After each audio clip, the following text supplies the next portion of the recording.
Bonsoir, dans un moment avec Monsieur Babacar Mahamat.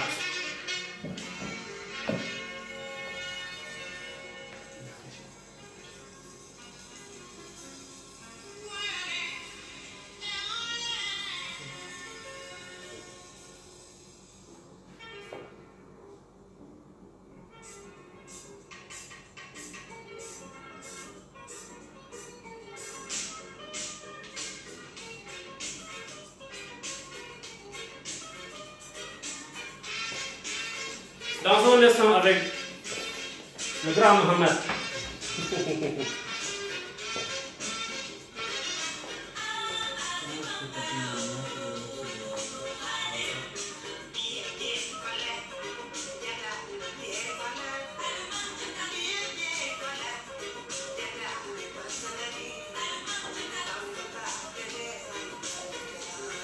Allez-y, installez.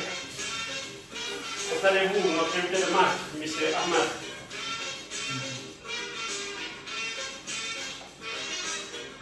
Allez-y, Ahmad, installez-vous.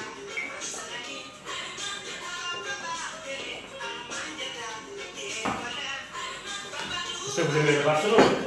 Ah non. Vous n'aimez pas? Non. Bon, Bayern, voilà. Bayern ou Real Madrid? Bayern, voilà.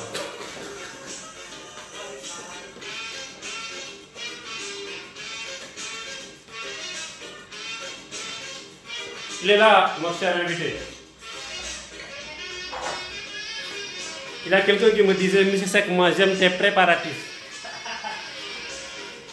Voilà, on va le préparer. Merci d'être là. Merci, M. Bamba. Merci. Nous allons parler d'entrepreneuriat dans un moment avec notre invité de marque.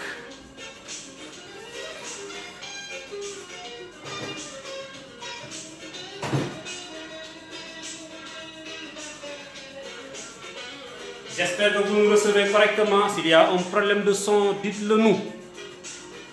N'attendez pas la fin pour parler de son, s'il vous plaît. S'il vous plaît. Est-ce que vous nous recevez correctement? 2 oui et on démarre. 2 oui. 2 oui et on démarre. 2 oui et on y va.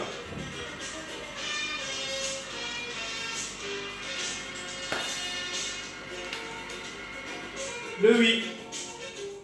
Est-ce que vous nous recevez, s'il vous plaît?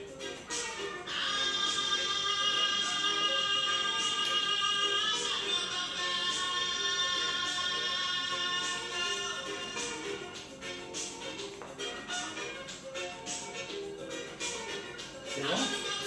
Dans un moment, je prends un café.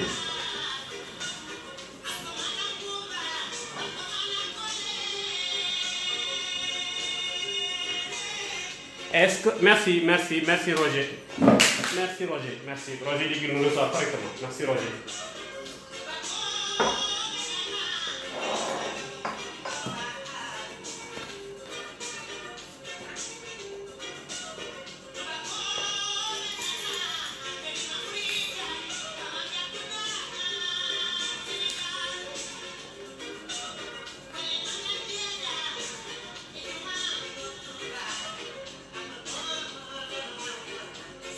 Merci à mon ami Chamoun Bamba Mbaké. Depuis Dubaï, depuis Dubaï. Les gens disent que nous ne reçoivent pas. Hein? Je n'arrive pas à couper les liens. Attention.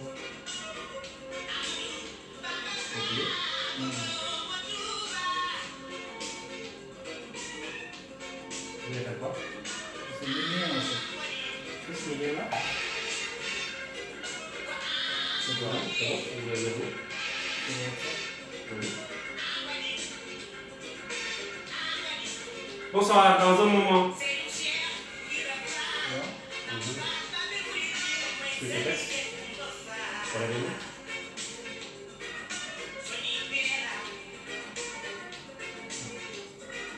C'est bon, c'est ça. C'est ça? C'est ça?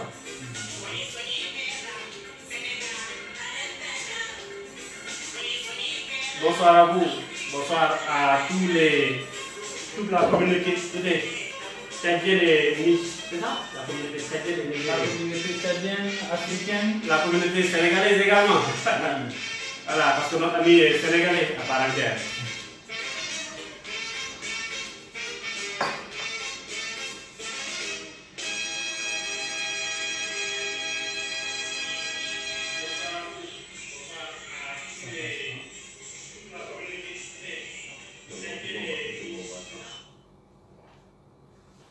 Bonsoir à vous, merci d'être connecté sur Marketing TV Monde, la télévision digitale du marketing et du management, la voix du marketing. Bonjour, bonsoir à tous ceux qui nous suivent depuis l'ordinateur, le smartphone. Aujourd'hui, nous recevons notre ami Abakar Mohamed. C'est ça?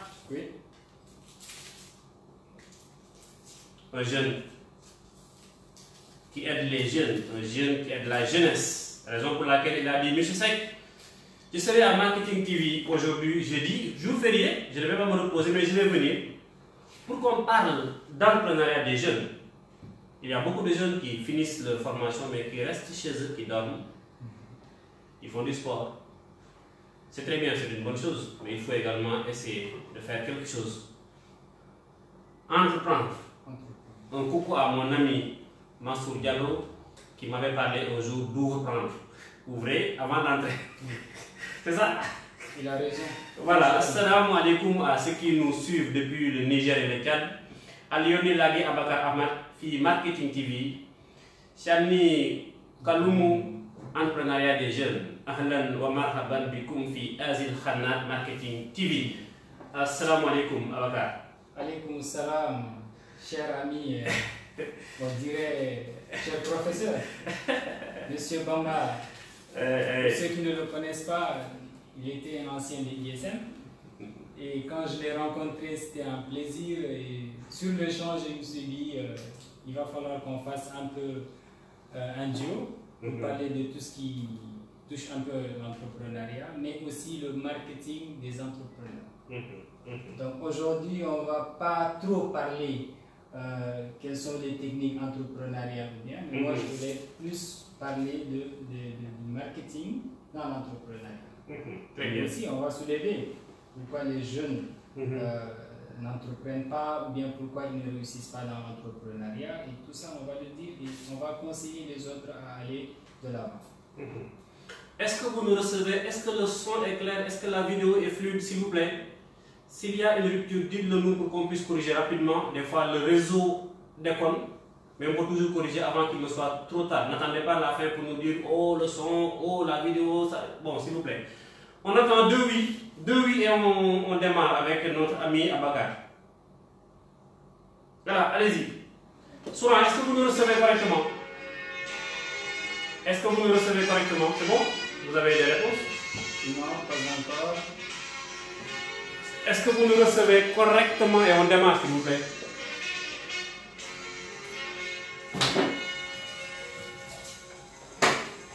Oui, Roger dit que c'est parfait. C'est parfait alors. Oui.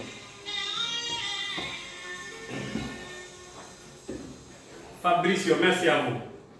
Merci, très bien, merci. Ils peuvent aussi envoyer des questions. Très bien, allez-y, il faut le dire. Merci d'envoyer vos questions, vos suggestions, parce qu'on est dans un monde d'apprentissage et de partage, donc je suis là pour vous. On a 1 heure, 2 heures si vous voulez. J'ai vraiment le temps pour vous et on va un peu essayer de dialoguer. Voilà, très bien. Mais maman, bizarrement, j'ai un peu chaud là qui est que la cuite. Et allumé depuis. Non mais ça va. Voilà, merci à vous. Merci à notre invité. Merci à Abdelkader Ngaba qui nous suit depuis le Tchad, lui, et qui est très fidèle au programme de Marketing TV Monde. J'espère qu'un jour on fera un live à distance. Lui, il sera au Tchad. Moi, je serai. C'est un ami. Hein, Ah bon? Oui. Lui, il était mon début. C'est un ami. Hein. Très bien. Voilà, je vais laisser d'abord mon invité se présenter. Qui est Abakar Mohamed?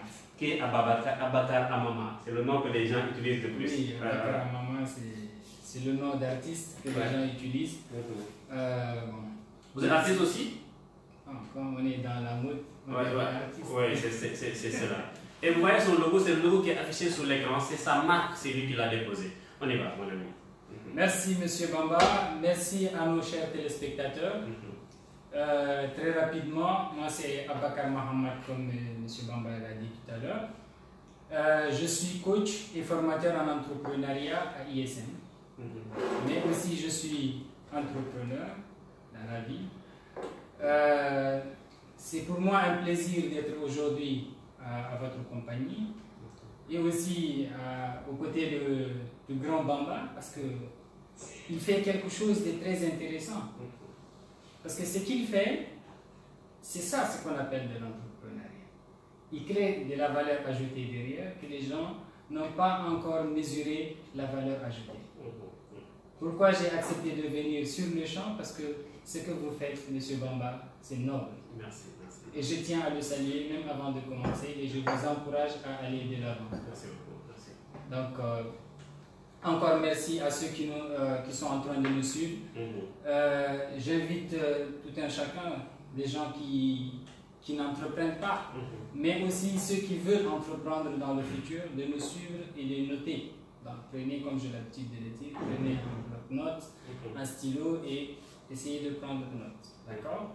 Donc, si vous avez des questions aussi, je suis là pour 1 heure, disons 2 heures de temps, il n'y a pas de souci, pour répondre à vos questions, vos inquiétudes. Par rapport à ma présentation, j'ai intégré le ISM en début d'année, au mois de septembre 2013, juste après ma licence.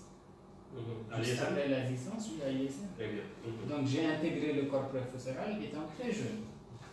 À quel âge? Bon, disons en 2013, quand on obtient le bac à l'âge de 18 ans, après 3 ans de licence, on connaît directement l'âge qu'il a. Donc j'étais très jeune, on dirait un bébé. Mais c'était pas ça qui comptait au fait. C'est ma capacité de voir les choses, ma capacité d'adaptation, comment je gère les choses, les solutions que j'amène. Et c'est pourquoi aujourd'hui je suis là où je suis. Très bien. Donc en 2013, quand j'ai commencé, je me suis lancé dans tout ce qui est finance, comptabilité et tout. Mais par la suite, juste après, disons même pas 1 année, j'ai commencé l'entrepreneuriat. Très bien, très bien. Je vais laisser cette partie après dans l'entrepreneuriat pour un peu attaquer pourquoi je fais l'entrepreneuriat. Mais dans la formation, après, je me suis réorienté. J'ai vu que les matières techniques c'était bien, mais j'ai cherché au moins quelque chose qui me permettait d'avoir toujours une ouverture d'esprit et c'est pourquoi je me suis orienté plus entrepreneuriat. Certes, il y a un côté expérience, compétence qui m'a amené vers le coaching et l'encadrement des jeunes entrepreneurs, mais c'était par passion que je l'ai fait. Et ça m'amuse aujourd'hui d'être avec les gens, parler entrepreneuriat. Je viens dans un endroit, je trouve les médecins, je leur dis écoutez, c'est pas tous les jours piquer quelqu'un ou faire des pansements. On peut entreprendre. Tout à fait. Peu importe votre domaine, on peut toujours entreprendre. Et c'est ma raison d'être là aujourd'hui. Pour dire à tout un chacun, malgré vos domaines, vous pouvez toujours entreprendre. Oui, c'est vrai. Voilà. Donc, par rapport à la présentation, je peux dire qu'aujourd'hui, je suis coach. Et mon quotidien, c'est d'accompagner les jeunes dans tout ce qui est création ou bien accompagnement, la croissance, le développement et tout. La force de vente, donner des techniques, aider les gens à trouver des solutions. Donc, c'est un peu le quotidien de tous les jours. Et je me plains pas. Très bien, très bien. C'est quelque chose qui est passionnant et voilà, aujourd'hui on est dedans et alhamdoulilah. Alhamdulillah. Voilà, Abakar, je tiens d'abord à saluer le directeur général du groupe ISM, M. Diouf Abdou et notre ami M. Soro. Ah oui, M. Soro. C'est le responsable du programme entrepreneurial de l'ISM. Et c'est vraiment un plaisir de partager avec ces gens-là. À l'ISM, on est une famille. Oui, c'est cela. Tu peux faire des petites choses, mais les gens te considèrent, voilà, on est en famille. Oui, c'est cela. Et c'est ça qui est bien dans ce monde aujourd'hui. On a besoin d'une famille, c'est pas la famille qui t'a mis au monde, mais on a besoin d'une famille. Et voilà, merci à vous, merci à tous les téléspectateurs et surtout ma famille. Voilà, monsieur Abakar, vous venez de terminer le week-end passé un colloque, oui. Un festival qui avait réuni beaucoup de jeunes qui parlaient essentiellement, qui voulaient montrer ce qu'ils ont réalisé en tant qu'étudiants. Un mot sur ce festival avant d'entrer dans le vif du sujet. Merci. Par rapport à ce festival, ce n'est pas la première fois. Ouais. On a dit juste la première édition parce qu'on l'a converti en festival, mais nous avons l'habitude de le faire depuis des années antérieures. À ISM, l'entrepreneuriat est né depuis 2005. Ce n'est pas quelque chose de nouveau. Entre-temps, il n'y avait pas de personnes qui parlaient entrepreneuriat. Même l'État ne parlait pas de l'entrepreneuriat. Donc, ce n'est pas quelque chose de nouveau chez nous. Donc, les anciens en savent. Donc, tous les alumni peuvent vous dire quand est-ce qu'ils ont commencé à faire les petits projets à ISM. Et c'est ça qui est très intéressant. Chez nous, on nous apprend à commencer des projets tout petits. Un bébé, c'est-à-dire un enfant, quand il vient au monde, il n'a pas 5 ans, il n'a pas 10 ans. Il vient tout petit, il commence à apprendre, même pour manger, c'est pas tout sur le champ on mange. Et c'est ça ISM a mis en place. Et tous ceux qui sont passés par ISM, sur le champ, vous ne pouvez pas mesurer l'importance. Une fois que vous allez sortir de ISM le jour où vous voulez entreprendre, c'est à ce moment que vous allez dire ah, ISM est vraiment d'une aide capitale. C'est bien. Je le dis souvent à mes étudiants, même aujourd'hui je leur dis, vous n'allez pas le mesurer maintenant, mais c'est après. Tout à fait. Et ceux qui ont saisi les occasions, ils se sont lancés. Je prends le cas de votre cas. Aujourd'hui, ce que vous faites, c'est de l'entrepreneuriat. Vous créez de la valeur derrière. C'est ça l'entrepreneuriat. Tout à fait. Tout à l'heure, je vais revenir un peu sur la définition, un peu les termes, parler de l'entrepreneuriat de manière générale, et on va le voir. D'accord. Je salue au passage Mme Sarangan qui nous suit, qui aide également les jeunes dans l'entrepreneuriat, qui va bientôt, d'ailleurs, elle aussi, organiser une très grande foire, 100% jeunes, 100% jeunes. Ah oui. Ça, c'est important. Bonsoir, Mme Sarah. Voilà. Mansour Diallo également en train de le suivre. Merci Bonsoir, Mansour. J'ai introduit l'émission par ta phrase ouvre-prendre. Il a raison. Voilà. Mansour il dit ouvre-prendre, moi je dis entre et prendre. Voilà, c'est ça. C'est ça. Voilà, donc merci à tous ceux qui nous suivent. N'hésitez pas à poser des questions si vous en avez. Monsieur Abakar, on va commencer par la définition de l'entrepreneuriat. Qu'est-ce que l'entrepreneuriat de façon générale et qu'est-ce que l'entrepreneuriat des jeunes en particulier? Monsieur Bamba. Vous savez, moi je ne suis pas trop théorique. Je suis dans un monde qui est pratique. C'est important. Tout au long de cette soirée, nous allons essayer un peu de revivre la pratique des entrepreneurs, leur quotidien, qu'est-ce qu'ils font, pourquoi ils avancent plus que les autres. C'est ça en fait, les gens en ont besoin. Les gens n'ont pas besoin de la théorie parce que ça existe partout. Vous allez sur Internet, vous allez trouver la définition de l'entrepreneuriat. Vous allez sur Internet, vous allez trouver des techniques de vente. Vous allez sur Internet, vous allez tout trouver. Mais on a besoin de la pratique. Les gens qui sont en train de vivre cet outil-là, ces bébés-là, pourquoi ils ne nous disent pas la vérité?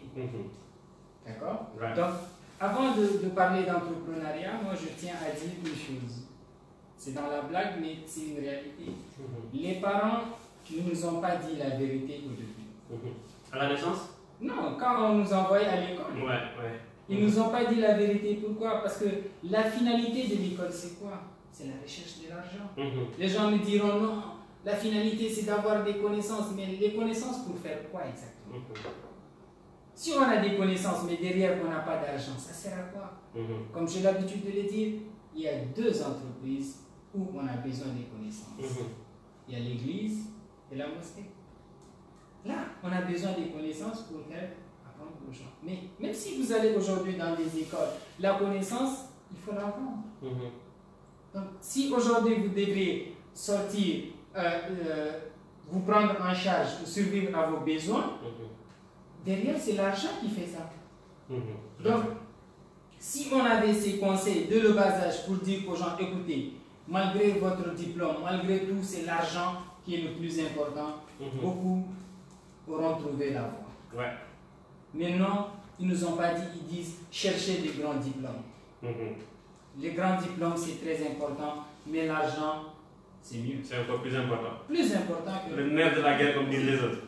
Parce que dans ce monde où nous sommes en train de vivre, si vous n'avez pas de l'argent, vous êtes moins que rien.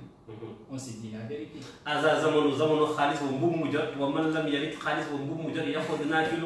va. C'est important de le souligner.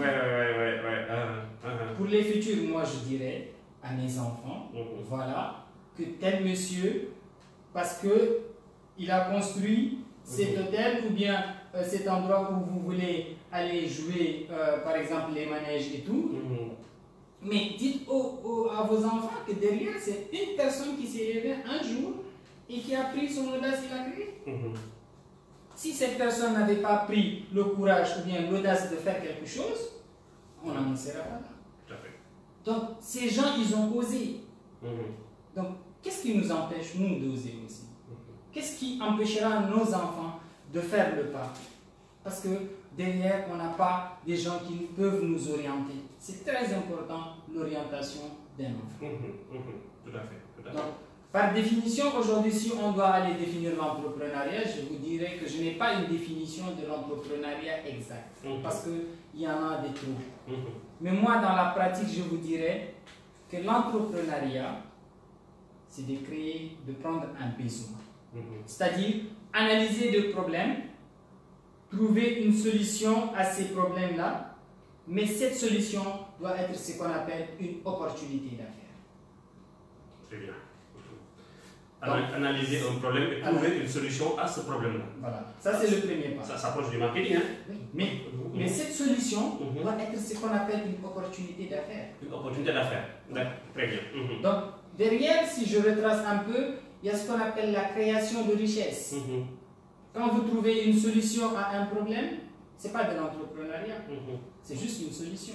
Mais quand vous essayez de transformer, de mettre ce qu'on appelle, de convertir cette solution en opportunité d'affaires, ça devient de l'entrepreneuriat. Qu'est-ce que vous appelez opportunité d'affaires? Je m'explique. Aujourd'hui, par exemple, j'ai une compétence.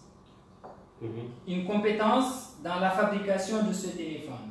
Les gens ont un problème parce qu'ils n'arrivent pas à concevoir un téléphone. Moi, j'ai cette compétence. J'ai la solution. Mais si je viens le faire comme ça, ça sera juste une solution à un problème. Derrière, je dis, ok, il y a un besoin, j'ai la solution, mais cette solution n'est pas gratuite. C'est ça l'opportunité d'affaires. Je vais vendre ma solution. Et maintenant, le prix, il est négociable. Si vous voulez entrer dans l'entrepreneuriat classique, on va en parler. Si vous voulez entrer dans l'entrepreneuriat social, on va en parler. Mais que la solution puisse être ce qu'on appelle une opportunité d'affaires. Il y a beaucoup qui vont vous définir l'entrepreneuriat d'une manière ou d'une autre. Mais moi, je dis, quand on a un problème, ce problème a une solution et cette solution est une opportunité d'affaires. Ça peut être ce qu'on appelle une définition pratique. Mais quand je prends aujourd'hui l'entrepreneuriat, l'entrepreneuriat est divisé aujourd'hui. Vous avez l'entrepreneuriat classique, vous avez l'entrepreneuriat social, mais aussi aujourd'hui on parle de la formule hybride. Ni social, ni classique. Social business. On les mélange. Et aujourd'hui, c'est ce qui est conseillé. Si je dois recommander aux gens d'entrer dans une des formules, choisissez la formule hybride. Parce que le classique, vous mettez plus l'argent en avant. Le social, il n'y a pas d'argent. Je le fais gratuitement. D'accord? Mais derrière, pour faire du gratuit, il faut un financement derrière. Donc ceux qui sont dans le social, ils ont des bienfaiteurs derrière. C'est pas comme ça, ils se lèvent et ils font des choses. Donc ils attendent des contribuables. Alors que le classique, c'est des gens, ils se lèvent, ils mettent leur argent, ils sont des capitalistes. Ils attendent un retour sur investissement. Maintenant, la formule hybride, vous investissez, mais vous cherchez ce qu'on appelle un bénéfice, mais qui est minime. Vous minimisez le profit. C'est ça la formule hybride. Est-ce qu'on peut avoir de gros bénéfices et offrir, par exemple, à des organisations caritatives une partie de son bénéfice? Est-ce que ça rentre dans la formule hybride? Oui. Aujourd'hui, vous n'êtes pas obligé de faire la formule hybride. Par contre, vous pouvez faire du classique. Et à l'intérieur du classique, vous dites par exemple, une partie de mon bénéfice, je le donne à telle fondation ou bien je le mets au service des jeunes. Voilà. C'est ça. C'est-à-dire, vous avez un cœur. Est-ce que vous pouvez inviter ceux qui nous suivent à partager la vidéo parce que ce que vous dites est très important. Oui. Donc c'est ce que j'essaie de faire tout à l'heure, mais je ne sais pas, j'arrive pas encore. Merci de partager la vidéo de Abacar, c'est parce qu'il est très important et tous les jeunes en ont besoin, aussi bien ceux qui sont dans les business schools que dans ceux qui n'ont pas fait l'école du tout. Même le mécanicien du quartier en a besoin. Peut-être qu'il va faire un résumé en langue locale en Wolof peut-être avant de partir. Michel Abacar, est-ce que vous faites de l'entrepreneuriat vous? Je fais de l'entrepreneuriat. J'accompagne les entrepreneurs. Je peux dire qu'on fait au-delà de l'entrepreneuriat. Voilà. Est-ce que vous pouvez nous dire ce que vous faites actuellement? Avant de parler de moi, je vais d'abord retracer l'entrepreneuriat dans le monde global. Vous voyez aujourd'hui comment le monde est en train de tourner. Si je peux me permettre de prendre les 5 premiers qui sont à la tête, c'est-à-dire les 5 premiers riches du monde. Vous avez le premier qu'on appelle Jeff Bezos. Jeff Bezos, il a investi dans quoi? Dans le service. Une plateforme. Créée en 1998, aujourd'hui, il a plus de 100 milliards de dollars. Qui le suit? Vous avez Bill Gates. Il est dans quoi? Il est dans le service, le système d'exploitation des ordinateurs. Qui le suit? Vous avez, comment il s'appelle, Warren Buffett. Après Warren Buffett, vous avez Amancio Ortega. Il est dans quoi? Il est dans la mode. La distribution comme vous.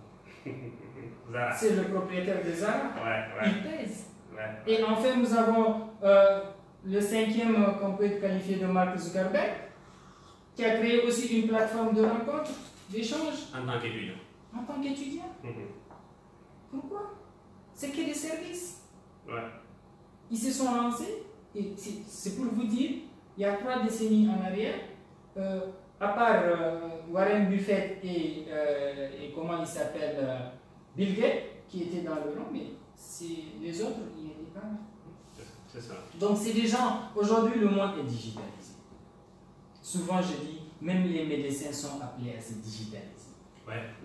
Et je vais en parler. Parce qu'aujourd'hui, la médecine a tellement évolué que je ne sais pas comment est-ce qu'on peut faire confiance à cette technologie.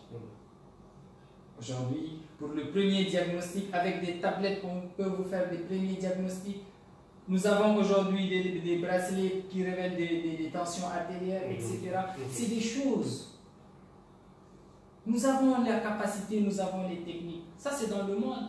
Mais si je reviens un peu dans notre continent africain, nous avons un problème. Surtout l'Afrique francophone. Je dis que l'Afrique anglophone est en bonne santé, ils sont en pleine évolution, mais l'Afrique francophone, nous sommes encore en retard. Et permettez-moi de partager avec tout le monde. Aujourd'hui, en Afrique francophone, il n'y a pas un seul milliardaire en dollars. Pas un seul, j'ai bien dit, en Afrique francophone. Imaginez. Alors qu'en Afrique francophone, nous avons Aliko Dangote avec les gens qui le suivent, 25 milliardaires de l'Afrique. Il n'y en a pas un qui est en Afrique francophone. Pourquoi? C'est ça la question de tous les jours que moi je me pose. Je dis que nous avons un sérieux problème en Afrique francophone. Souvent, les gens accusent le franc CFA, souvent les gens accusent aussi nos politiques. Je ne suis pas politicien, je ne vais pas me prononcer sur ça, mais à ce que je sache, nous avons un sérieux problème en Afrique francophone. Peut-être je dirais que nous, on a trop l'art de parler. Nous sommes tout le temps dans les forums, nous sommes tout le temps dans les salons, nous sommes tout le temps en train de porter un costume pour dire aux gens, voilà, je suis entrepreneur, clé de voiture, téléphone, gros téléphone. Mais au fond, il n'y en a pas. C'est ça le problème. Moi, je vais toucher aujourd'hui un peu le quotidien des entrepreneurs. Parce qu'en Afrique, on joue trop sur l'apparence. Des entrepreneurs qui soignent juste leur apparence, mais derrière, ils ne font rien. On va sur des chaînes TV, on va sur des médias parler, mais au fond, derrière, il n'y a rien. J'en connais des tonnes qui font ça. Ils font juste le buzz, mais au fond, ils ne créent pas de la valeur ajoutée. Vous m'aviez posé une question tout à l'heure en me disant qu'est-ce que je fais dans la vie. À part la consultance, et le coaching et tout. En 2014, écoutez bien ce qu'il dit. Merci de partager la vidéo, c'est important pour les jeunes. Oui. En 2014, mon mentor, mon patron, que je vais appeler ici et saluer, Amadou Diaw, le fondateur du groupe ISN, il est passé dans un bureau, il nous a trouvé, on était en train d'échanger sur la question entrepreneuriale. Et ce jour, il nous a dit, écoutez, il n'y a pas plus pauvre qu'un salaire. C'est lui notre patron, mais il a dit, c'est un conseil. Moi, je ne le prends pas comme il veut pas nous dire que voilà, lui, il est notre patron, mais c'est un conseil que moi, je l'ai pris. Et sur le champ, j'ai fait mes analyses en disant, c'est pas faux ce qu'il dit. Il n'a pas tort. Parce que le salaire, c'est la contrepartie d'un travail fourni. Vous travaillez 30 jours, on vous paye pour 30 jours. Vous travaillez un jour, on vous paye pour un jour. Et si vous ne travaillez pas, il y a rien. Ouais, c'est ça. Et le salaire, il est dépensé avant même de le percevoir, le disait Dangote. Il lui a fallu 30 ans pour devenir ce qu'il est aujourd'hui. Mais les gens aujourd'hui, disons la vérité. Nous, en Afrique francophone, on veut lancer coûte que coûte quelque chose aujourd'hui et devenir riche aujourd'hui. C'est ça notre problème. On veut brûler les étapes. On veut devenir milliardaire tout de suite. Non. C'est pas possible. Un bébé ne peut pas venir au monde et pouvoir grandir le même jour. Et courir. Non, ça je ne suis pas d'accord. C'est même pas possible. Il faut qu'on revienne, et c'est-à-dire il faut qu'on ait les pieds sur terre et qu'on ait des visions. Les gens qui ont réussi, c'est des gens qui ont eu des visions. Et les visions, ça peut être un rêve. D'accord? Ça peut être une projection, mais mettez des barrières. C'est-à-dire dire que d'ici 2020, il faut que je fasse tel montant de chiffre d'affaires. Ou bien, il faut que j'ai tel nombre de boutiques, il faut que j'ai telle clientèle. C'est important. Mais beaucoup lancent des entreprises, mais ils n'ont pas de vision. Votre finalité, c'est quoi? Ils ne savent pas. Alors que c'est des éléments de base. Il faut toujours une vision. Il faut toujours une vision. On ne peut pas se lancer dans quelque chose. Mais c'est vrai ce qu'il dit, si vous ne savez pas où aller, tous les chemins mènent nulle part. Merci. Voilà. C'est comme vous êtes dans un rond-point où il n'y a pas d'issue. Vous allez tourner. Un jour, vous laissez tout et vous passez à autre chose. Voilà. Il faut avoir une vision, c'est-à-dire on quitte d'un point A, on doit arriver à un point B. Mais si on quitte un point A et on ne connaît pas où est-ce qu'on doit arriver, c'est comme une ligne droite. Il n'y a pas de... Donc il faut être dans un segment. Tout à fait. Et en 2014, après ces conseils, si je me rappelle, juste après un mois, je suis venu avec une idée de projet. Et mon idée, c'était que depuis quand j'étais étudiant, j'étais fan de tout ce qui est des sur-mesures, des pantalons, des chemises, tout ce qui est classe, j'étais fan. C'est pas pour dire que oui, j'achetais des grandes marques, non. Avec des petits moyens, je me mettais en valeur. En deuxième année, j'ai commencé à porter des costumes à l'ISN. Les costumes bleus? Oui. Ceux qui portaient des costumes, on peut les compter. À l'époque, c'était des pantalons et gilets. Ouais, je comprends. Je portais un costume, je te jure, quand je sors de chez moi, les gens me disent, mais c'est quoi, tu as une promotion, tu es devenu ministre? L'apparence. Oui, c'est important. Moi, je me disais, bon, il faut que je me mette en costume parce que c'est ma personnalité que je dois soigner. C'est ton propre marketing. Merci. Je faisais le marketing de soi. Et derrière, il y a des gens qui me demandaient, mais c'est qui ton tailleur qui t'a fait bien les choses? Et là, j'ai vu qu'il y a une demande. Il y a une parce demande. qu'en 2013, pour trouver un jeune ou des jeunes qui se sont lancés dans la confection des costumes, il n'y en a pas beaucoup au Sénégal. Il n'y en a pas beaucoup. C'est des grands maîtres tailleurs, mais un jeune qui ose le faire, il n'y en a pas beaucoup. C'était un pari fou. Donc, qu'est-ce que j'ai fait? J'ai négocié avec mon tel, je lui dis, écoute, je vais t'envoyer une clientèle, mais derrière, je ne veux pas le faire gratuitement. Il faut une marge. Il faut une marge. Il me dit, oui, tu peux même créer une entreprise derrière, tu gères ta clientèle, moi je te fais la production. Donc, en quelque sorte, une entreprise d'intermédiation. J'ai aimé l'idée et sur le champ, en 2014, je me suis lancé. J'ai commencé bien avant 2014, mais ce n'était pas une entreprise en tant que telle. C'était juste amener un ami chez le tailleur, mais je n'avais pas d'idée de commercialiser cela. Et jusqu'à 2014, on a échangé avec mon producteur. Est-ce qu'autant tu avais gagné le marché des chemises des étudiants de l'ISM? Non. Parce que j'ai vu le boss, je lui ai donné un projet fou. Sur le champ, j'étais tellement ambitieux, j'avais une vision d'habiller toute l'Afrique. D'accord, oui, c'est possible. Oui, c'est possible. J'étais tellement ambitieux, je me disais, mais pourquoi est-ce que les gens achètent Hugo Boss? Parce qu'à l'époque, je me référais à Hugo Boss. Je dis, mais pourquoi les gens achètent la marque? Donc, j'ai commencé à investir. J'ai demandé aux gens un peu de gauche à droite, pourquoi vous achetez Hugo Boss? Pourquoi vous achetez? Vous avez posé des questions? Oui. Et les gens m'ont répondu, oui, mais c'est la marque. C'est une grande marque. Mais à 100%, personne ne m'a dit, c'est parce que c'est cher, ou c'est moins cher, ou c'est la qualité. Non, c'est parce que c'est la marque. C'est aussi le marketing. La marque crée une marque qui fait rêver les consommateurs. Mais je me suis dit, mais pourquoi est-ce qu'on achète aujourd'hui un produit? Mais laissez-moi vous dire, Bamba, votre ordinateur, mon téléphone, pourquoi est-ce qu'on achète des téléphones? Pourquoi on achète la pomme croquée? Alors qu'il y a des HP, il y a d'autres ordinateurs. Les gens ne nous vendent pas du produit, les gens nous vendent la marque. Et une marque, ça se développe. Votre réputation est liée à cette marque. Et en 2014, j'ai lancé la marque. La marque Amama.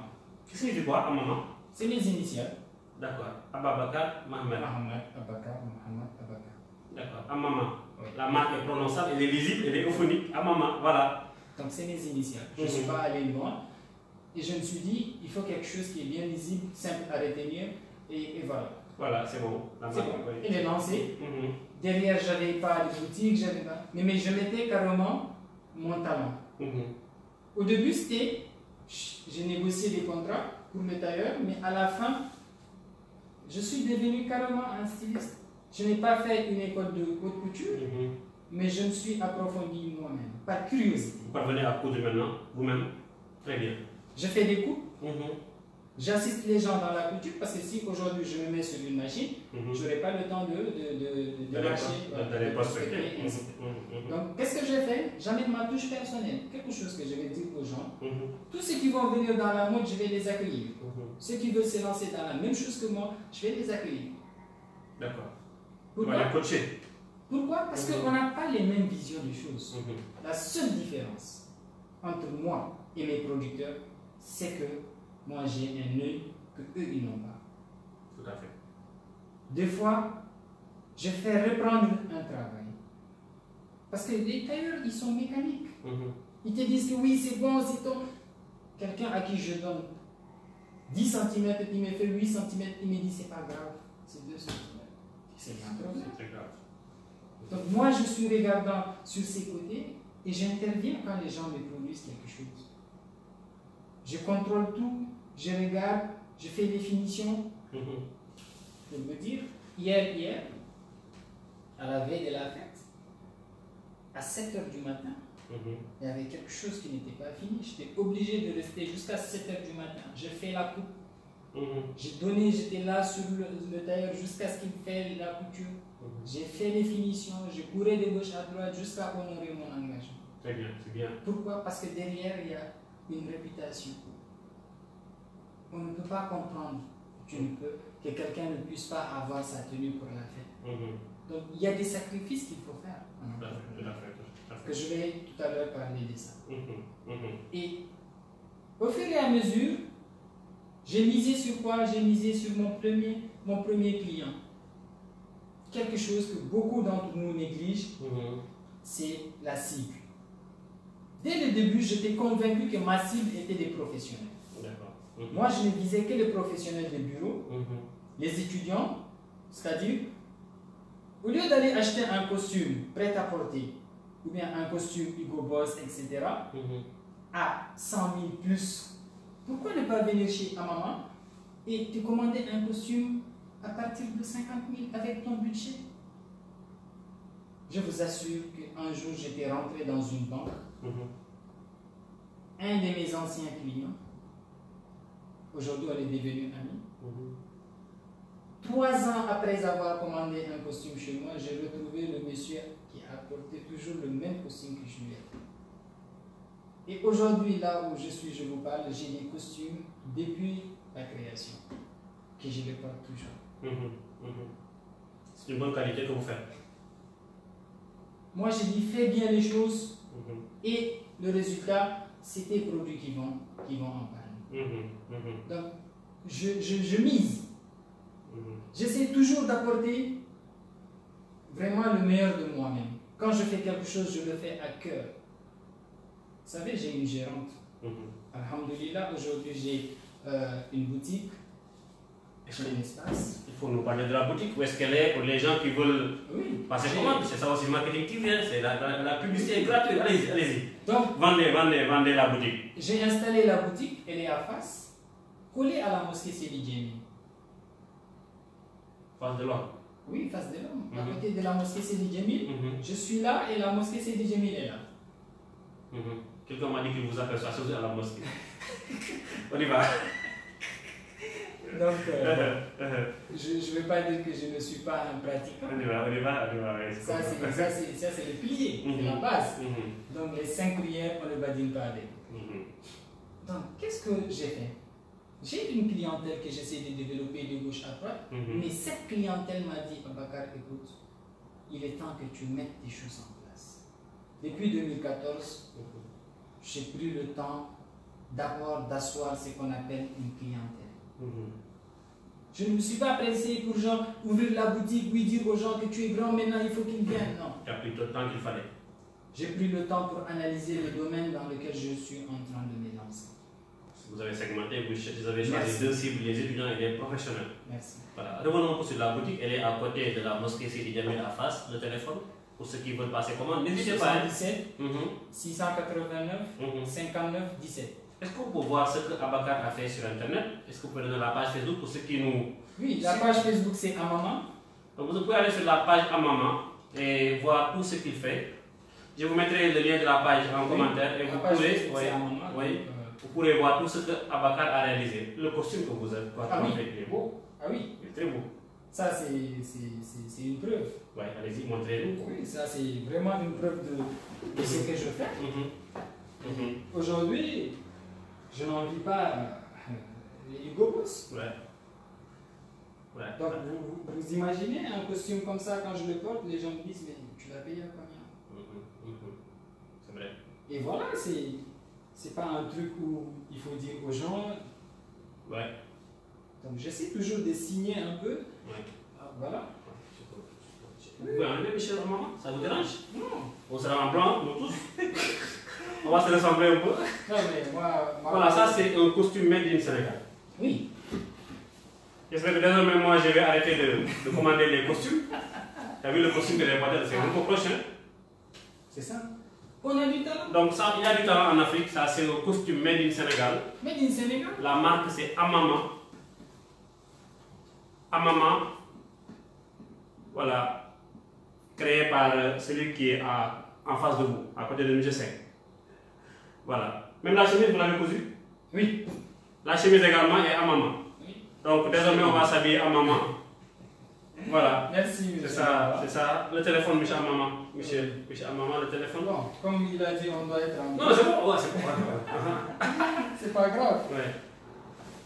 Donc, on sera tous en blanc. Ouais. Et voilà. Donc, qu'est-ce qu'on a fait? La clientèle demande un espace. Parce que quand vous êtes dans l'informel, vous faites des choses en ligne, surtout pour les habillements, les gens ils n'ont pas confiance. Les gens ils veulent venir voir, toucher et apprécier. C'est bon, ce qu'on appelle le vacuum. Il y a des gens qui parlent. Ils m'ont poussé et je l'ai fait. Je vous assure, le jour où je l'ai fait, c'était mal. Ça faisait tellement mal. Parce que ça, c'était coûteux. Mais c'est de l'argent que j'ai investi à fond. Je courais vers la banque refusait. Parce que j'étais dans l'informel. Il n'y avait pas de vécu, c'est-à-dire il n'y avait pas de comptabilité, de traçabilité. Pour dire aujourd'hui que oui, on va t'accompagner. Pourquoi je vais encore revenir sur ça, dans les problématiques? Mais je l'ai fait. J'ai fait mes économies petit à petit et le jour où j'étais prêt, je l'ai lancé. Très bien, très bien. Le téléphone, monsieur Amaman, le téléphone 77. Pour la suite de l'émission, je dirais monsieur Amaman, voilà. Oui, 77 689 59 17. Pourquoi le choix de la mode? Pourquoi pas l'agriculture? Pourquoi pas les nouvelles technologies? Pourquoi pas l'art? Pourquoi pas la musique? Pourquoi la mode? La mode, quand je me suis lancé, il y avait un problème. Mon problème, c'était que je ne trouvais pas une taille. C'est-à-dire, ma taille, elle est difficile à avoir. Ou soit j'ai les manches courtes, ou soit j'ai l'habit il est grand, il faut aller encore retoucher. Et quand je suis arrivé à Dakar, j'ai vu mes frères, ils faisaient des belles tenues. Des frères africains? Oui, non, mes frères, mes cousins avec qui je vivais avant, donc ils m'ont dit, écoute, c'est un tailleur qui nous le fait. D'accord. Et après, c'est quoi? Tu vas choisir ton tissu, tu vas voir le tailleur et tu lui dis, c'est ça que je veux. Et c'est réalisable. J'ai dit, mais pourquoi est-ce qu'on achète des choses prêtes à porter? Au début, je pensais que le prêt-à-porter, c'était une machine. Ce n'était pas une personne derrière qui faisait ça, mais même le prêt-à-porter est fait par des personnes.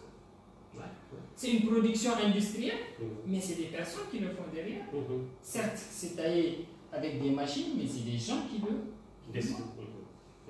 Donc je me suis dit, pourquoi ne pas le faire avec nous-mêmes? Et la mode, c'était par passion. Et quand je portais quelque chose, je me sentais tellement à l'aise que je me suis dit, ah, c'est ça qu'il nous fallait. Voilà. Donc, et je me mettais en valeur, à gauche, à droite, les gens appréciaient. Et j'étais tellement fan de ce que je portais, et voilà, ça m'a poussé, et je me suis lancé à fond. Donc tu as voulu satisfaire ton propre besoin, et finalement tu as satisfait les besoins des autres. Et maintenant, je satisfais mes besoins et je satisfais les besoins des autres. Donc tu es toujours habillé à maman? Je suis toujours habillé à maman. Est-ce que vous croyez que vous allez un jour pouvoir concurrencer Hugo Boss? J'y crois fermement. Très fermement. Pourquoi? Parce que ça prendra le temps que ça prendra, mais ça va venir. Ouais, ça va venir. Ça va venir pourquoi? Parce que j'ai une vision. Aujourd'hui, c'est compliqué, c'est dur, mais ça va le faire. Pourquoi? Parce que j'essaie toujours d'être compétitif. Côté prix? Vous savez, les gens, ils ont l'habitude de dire qu'un entrepreneur, ça travaille 80 heures par semaine. Vous voyez? Là où les gens travaillent 40 heures, l'entrepreneur, il est appelé à travailler 80. Vous comprenez? Je comprends, oui, je comprends. Nous, on n'a pas, genre, comme on l'a dit, on n'a pas de jour férié, on n'a pas de week-end. La preuve est là. Un client m'appelle à 2 h du matin, je vais le voir. Je n'ai pas un complexe, je vais voir mon client chez lui. Ça, c'est ma politique. Je mets le client à l'aise. Et j'essaie de convaincre tout derrière pour dire à un client que ce que nous faisons, c'est bien réel et ça peut vraiment vous être utile. Il ne faut pas gaspiller de l'argent. Je ne dirais pas que vous gaspillez de l'argent, mais laissez-moi vous dire qu'il y a des gens qui achètent des costumes Hugo Boss en France à 1000 €. Je vous assure, un costume à 1000 € et qui viennent encore nous voir pour détailler. J'ai dit, il y a un problème. Il y a un problème. Pourtant, on a la matière, on a tout ce qu'il faut ici. Ils disent non. Que lui, c'est la marque, c'est le tissu. Je dis, des fois, on est complexé, certes. Quand on a une certaine posture, on ne peut pas se permettre de se mélanger avec le reste. Mais moi, je dis encore que ma cible, c'est des gens qui sont vraiment des professionnels, qui veulent acquérir leur premier costume ou bien faire vraiment changer la garde-robe avec des costumes professionnels. Vous allez demander le prix. Le prix, le téléphone surtout, le téléphone, pour que les gens puissent vous contacter. Je sais que le prix va varier forcément. Non, le prix varie. Le prix varie en fonction du Donc, mieux vaut donner le téléphone et les gens vont vous appeler et vous allez Je dirais qu'aujourd'hui, chez moi, un costume complet, à partir de 50 000, vous avez un costume complet. D'accord, très bien. Bien taillé. Bien taillé sur mesure. Avec de très belles finitions. Jusqu'à ce que le client me dise que je suis content, je le prends. Je suis comme ça. Si tu me dis que non, la veste ne me va pas, mais je reprends mon produit. C'est ton droit. Oui, satisfait ou remboursé. Voilà. Chez Amama. C'est quoi votre slogan, monsieur Amama? Vous pouvez faire un peu le rapprochement entre ce que vous dites. L'élégance sous toutes ses coutures. L'élégance sous toutes ses coutures. Très bien. Voilà, l'élégance sur toutes ses coutures et ce soir sur Marketing du Monde. Et nous parlons entrepreneuriat des jeunes. Monsieur Amama, un conseil aux jeunes avant d'avancer. Un conseil. Avec tout ce que vous avez acquis comme expérience à l'école, vous avez côtoyé les grandes personnalités comme Michel Diaw. Quel conseil donnez-vous à ces jeunes-là qui sont dans l'Afrique et à qui je conseille d'en prendre, moi, personnellement? Un conseil, parce que des conseils, il y en a beaucoup. Un conseil. Un seul. Faites bien les choses. Deuxième conseil. Deuxième conseil, mais avant, il faut oser. Ça, c'est pas un conseil. Du moment où la personne se lance, on ne parle plus de conseil. Une fois que vous faites bien les choses, le deuxième conseil, c'est la cible. L'étude de marché. La cible, si vous faussez dès le départ, le projet est faussé. Donc il faut bien choisir sa cible et faire bien des choses correspondant aux attentes de la cible. Voilà, moi je transforme un peu les conseils de Michel Amama. J'espère que j'ose le faire. C'est vrai? C'est bon? Je l'ai bien transformé, j'espère. Michel Amama, oui. Vous avez dit tout à l'heure que vous avez eu des difficultés de financement au départ.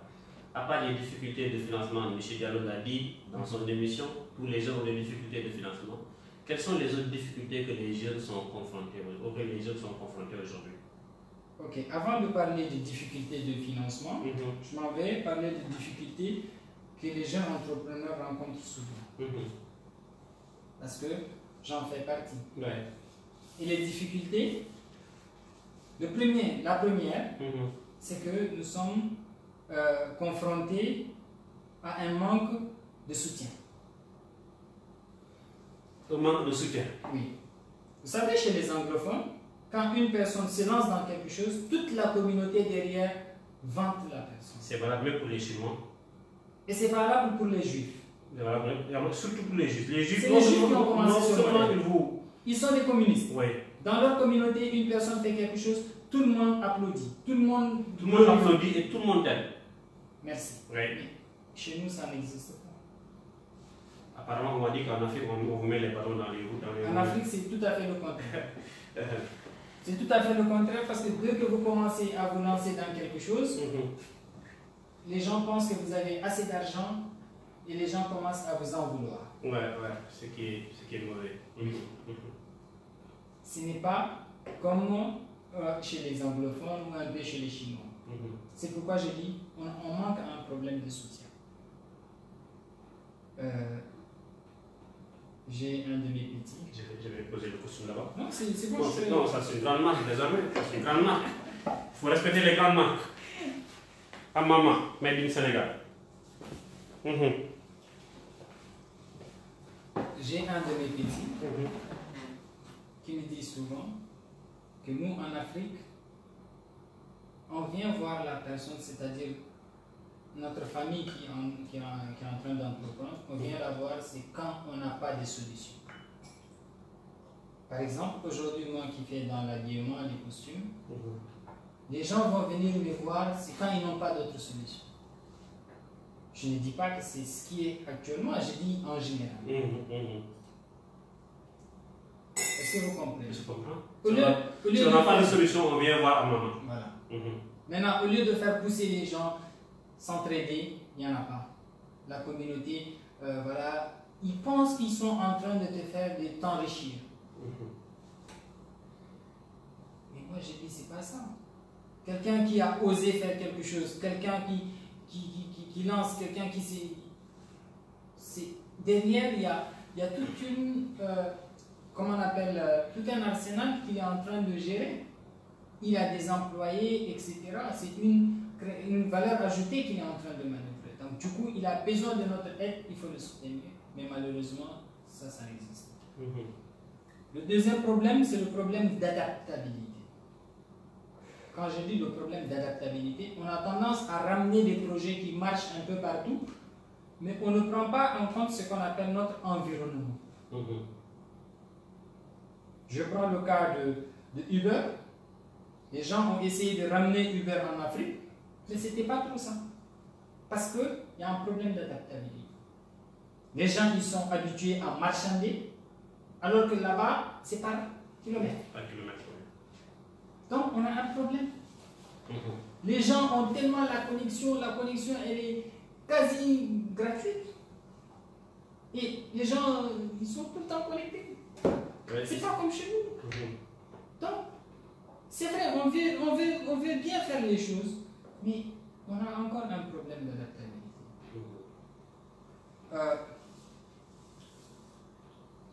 Troisième des choses, c'est par rapport à l'activité humaine. On a tendance à faire des choses sans toutefois les maîtriser. Quand on se lance dans l'entrepreneuriat, on lance un produit, on a l'impression que le produit il marche, mais on ne sait pas que le produit il va marcher pour combien de temps. Dès qu'on sait que le produit il est en train de marcher, on veut tout le temps lancer d'autres produits, c'est-à-dire lancer les choses de gauche à droite. Non. Un entrepreneur, c'est celui qui sait diversifier. Mais avant de diversifier, il faut d'abord asseoir quelque chose. Tu te dis, ici, c'est bon, je suis calé, maintenant je peux sauter de A, je vais à B. Mais quand tu veux lancer A, B, C, D, tout, après tu seras perdu. Qui trop embrasse, mal étreint. Après tu seras perdu. Donc pourquoi je dis, si vous voulez lancer quelque chose, commencez une chose. Développez la chose. Et après vous vous diversifiez. Quand je me suis lancé, je n'étais pas styliste. J'étais un opportuniste. La passion a pris le dessus et c'est très mauvais. Ça aussi c'est un problème. Quand la passion prime sur le business refuse de décoller. Je m'explique. J'étais passionné par la mode. Du moment où je sais que j'ai une marge de même si c'est 100 francs, je prends. J'ai un problème. Souvent, ma gérante me dit, mais arrête de casser les prix. Je suis comme ça. Du moment où je sais que 100 francs m'arrange, je le prends. Alors que dans le business, il ne faut pas laisser la passion dominer. Parce que quand vous faites quelque chose, vous dites, oh, c'est la passion. Vous voulez voir quelqu'un porter votre collection, vous êtes prêt à tout faire. Même si il n'y a pas de marge bénéficiaire, on le fait. Et moi, je dirais qu'aujourd'hui, je fais les choses lentement, mais sûrement. Deux fois, vous allez trouver des grandes personnes qui vont venir parler de vous sans qu'ils ne sachent que c'est vous. Et sur le champ, vous avez la chair de poule. Des gens qui disent, ah, vous ne connaissez pas un jeune là qui a une boutique à côté de Seri Djemil, qui fait des jolis costumes. Mais quand il me voit comme ça, il me dit, mais toi, comment tu peux le faire? J'ai appris les bases. Alhamdulillah. Il faut apprendre. Les couturiers que j'ai côtoyés, c'est des couturiers qui ont fait des écoles à Paris. 40 ans d'expérience, plus, je peux dire. Mais un jour, j'étais avec mon maître tailleur et je l'ai corrigé. Ce jour, il m'a dit que tu es prêt. Tu peux partir, tu peux voler de tes propres ailes. Tu peux voler de tes propres ailes. Quand il est en train de faire une coupe, je viens, je regarde la coupe, je lui dis, écoute, ça c'est un costume 48. Il me dit, comment tu le sais? Et en regardant, je sais. Donc, Aujourd'hui, je suis en train d'apprendre les bases, c'est-à-dire comment prendre les mesures. Qu'est-ce qu'il faut à quelqu'un de teint clair, qu'est-ce qu'il faut à quelqu'un de teint noir, qu'est-ce qu'il faut à une femme ronde, qu'est-ce qu'il faut à une femme taille fine. Souvent, les gens m'emmènent des modèles pour me dire je veux ce modèle, je veux ce modèle, mais derrière, je sais que le modèle, tu ne peux pas l'avoir. Parce que. Ça ne te va pas. Voilà. Il y a notre morphologie. Vous faites également du conseil en plus, du conseil en habillement. C'est aujourd'hui ce que je voulais développer. Le conseil.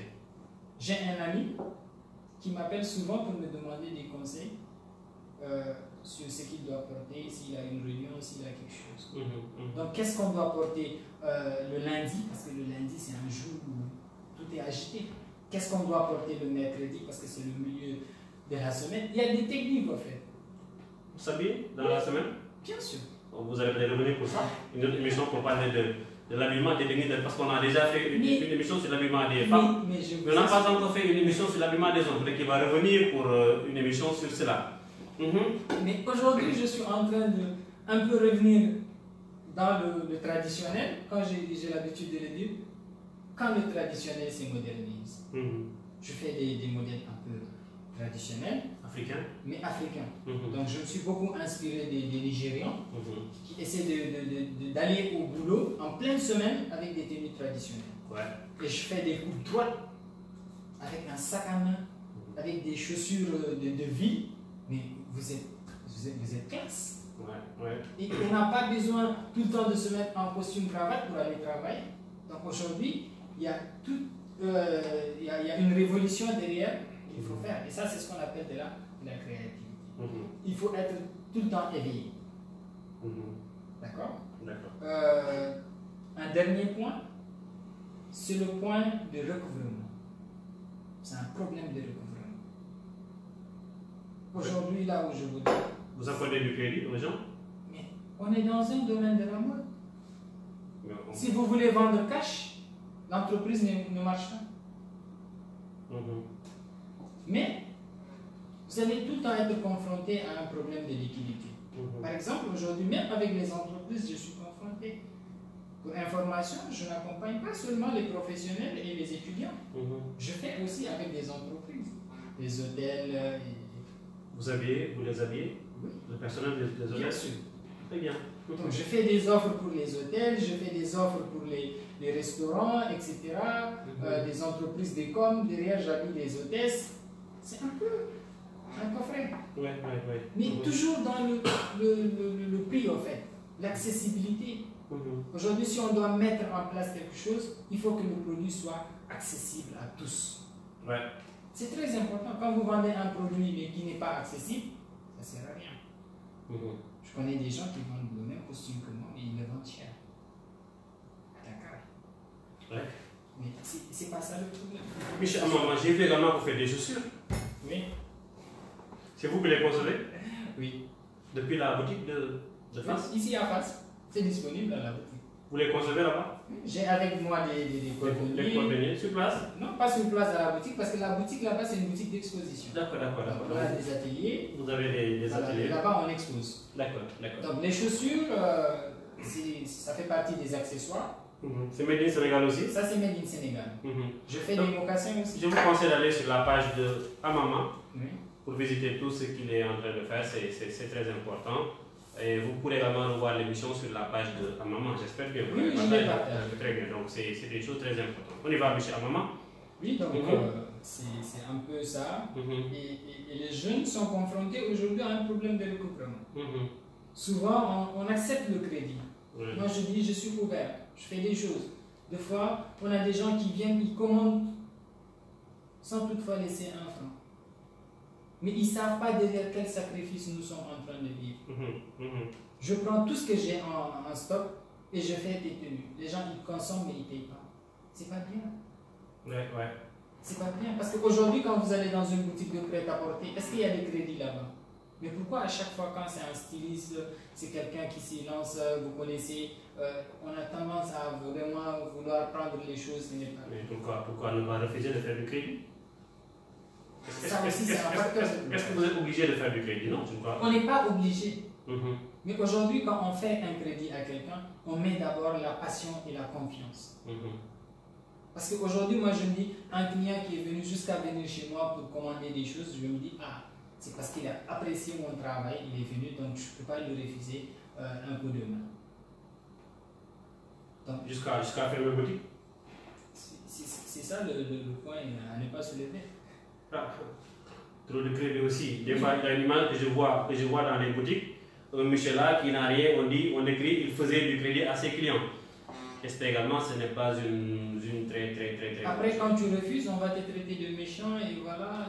C'est une publicité, une batte, comme on dit, une batte pub qui va se passer derrière. Une batte buzz. Voilà. Donc, est-ce que vous pouvez un peu résumer les conseils aux jeunes, faire quelque chose de bien, bien choisir sa cible, ne pas faire du crédit ou faire du crédit? Il faut savoir faire du crédit, mais à qui? Aux personnes solvables. Oui. Ou bien avant de faire du crédit, avoir une garantie que le client va payer. C'est pourquoi les banques refusent de donner Michel, maman, est-ce que pour vendre un costume par exemple à un travailleur, à un professionnel, est-ce que vous ne pouvez pas négocier avec celui qui paye pour qu'on vous coupe ça à la source? Je ne sais pas si c'est possible. Vous avez marché un peu sur mes perspectives à venir. Aujourd'hui, je suis en train de travailler sur un projet qui touche tous les professionnels. Je me suis lancé un peu sur LinkedIn récemment pour dire aux gens que j'ai besoin de votre soutien. Pour vraiment un peu donner l'accessibilité à tous les professionnels, voilà, de favoriser le consommé local, le Made in Sénégal. Derrière, quand vous faites une publicité, les gens pensent que voilà, lui, il veut s'enrichir.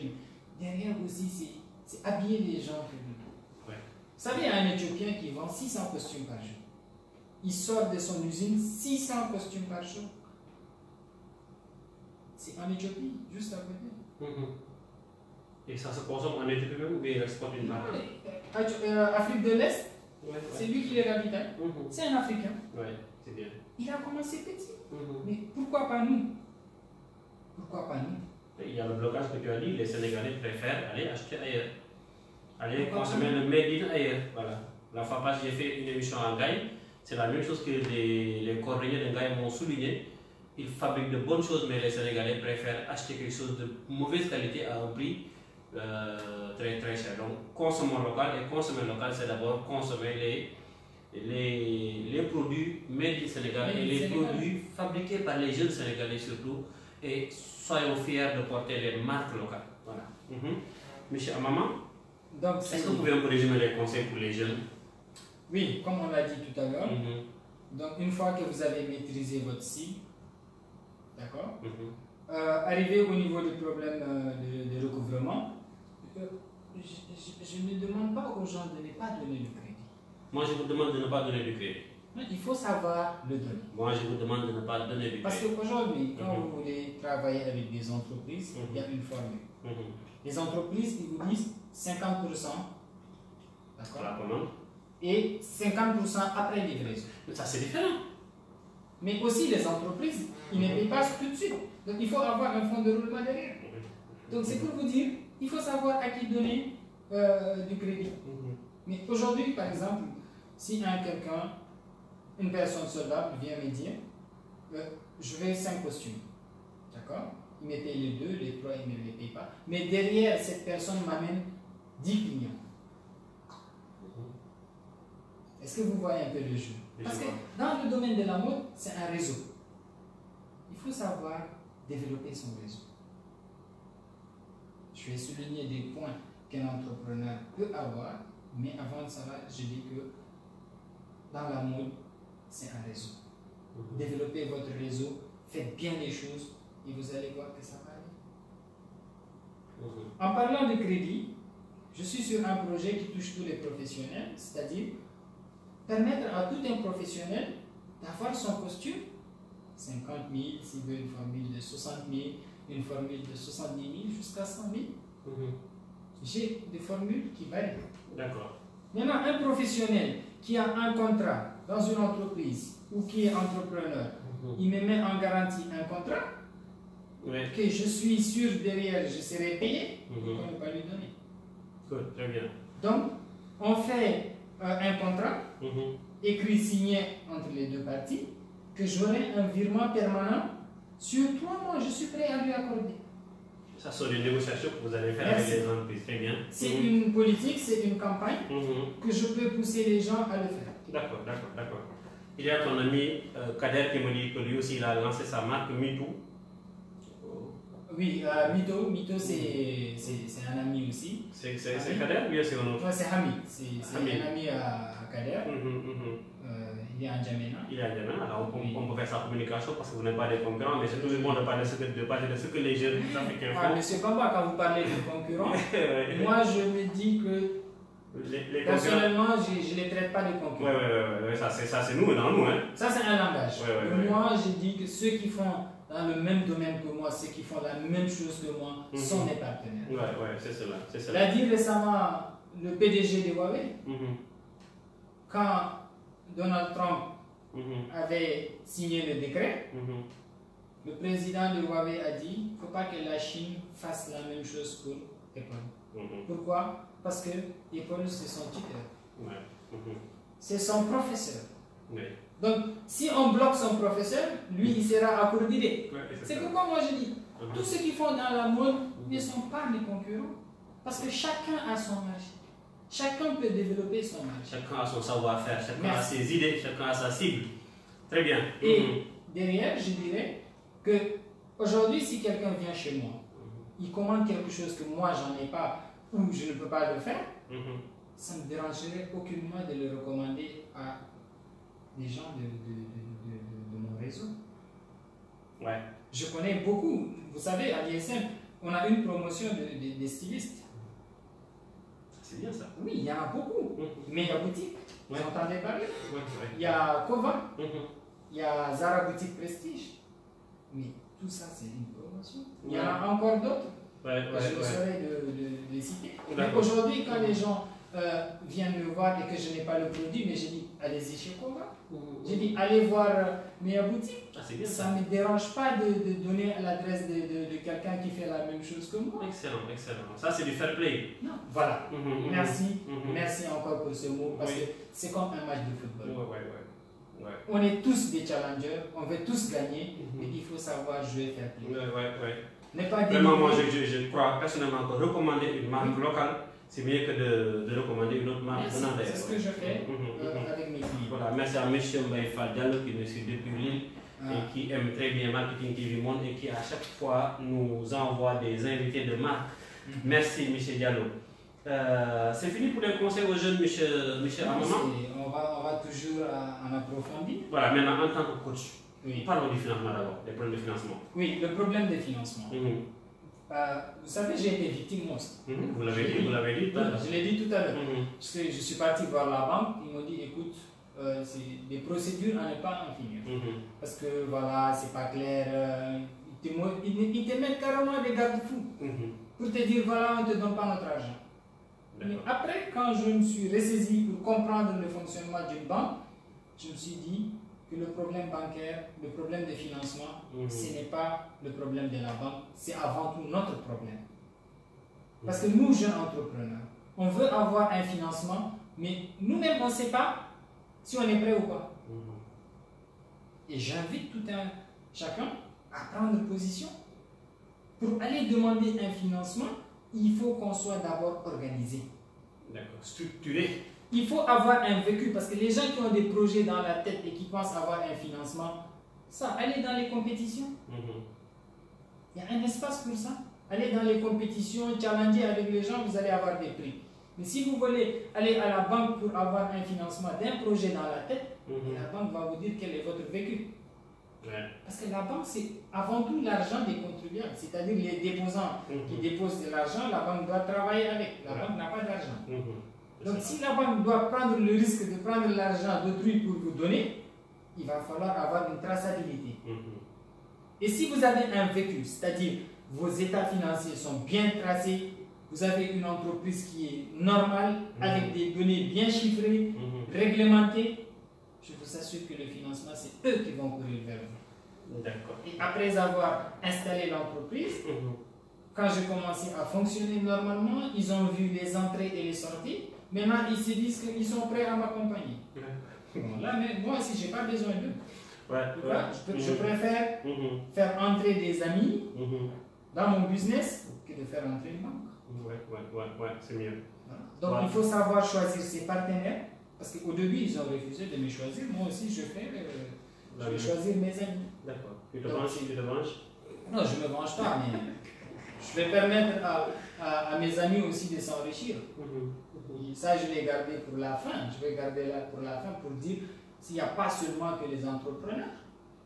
Tout le monde ne peut pas entreprendre. Mais on va parler des derniers conseils pour dire aux gens qu'est-ce qu'il faut si on n'est pas entrepreneur. Donc, il faut savoir investir. Et on va voir ça en dernière position. D'accord. Monsieur Amama, je rappelle que je reçois Monsieur Amama, créateur de la marque Amama, qui évolue dans l'habillement de façon générale. Dans l'habillement de façon générale. Oui, et le conseil en habillement aussi. Oui. C'est un point que je dois développer. Moi, j'ai besoin de conseil en habillement. J'ai m'habille mal. En fait, ça, c'est un problème. C'est un conseil qui m'a été donné, pas un problème, mais un conseil qui m'a été donné par une dame. Elle a une entreprise de communication. Et elle, derrière, elle accompagne les gens dans le conseil. Oui, parce que en Europe, aux États-Unis, ça existe. La tenue vestimentaire commune, c'est le premier support de communication d'ailleurs. Merci. Mais aujourd'hui, en Afrique, quand tu dis à quelqu'un, viens, je vais te conseiller vestimentairement, les gens ne le feront pas. C'est culturel. C'est culturel. Ils vont te dire non, toi tu peux me dire ce que je dois porter. Un professionnel pour porter des choses. Aujourd'hui, rien que les cravates, ça a des significations. La couleur rouge, ça veut dire quoi? La couleur rouge veut dire quoi? Non, la couleur rouge, c'est par rapport à la séduction. Et le bleu, c'est le pouvoir. Oui, ça c'est les deux couleurs que on nous a appris depuis longtemps. Oui, d'accord. Vous allez revenir pour ça, je vous l'ai dit. Je vous promets une émission sur les techniques d'habillement avec M.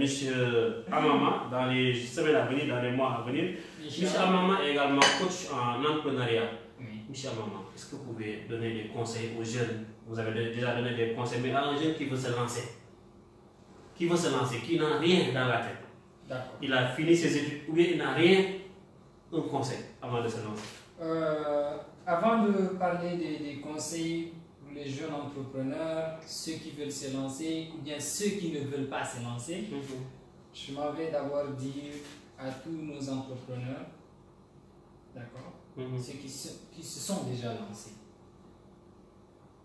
Vous avez déjà lancé quelque chose, faites un pas en arrière.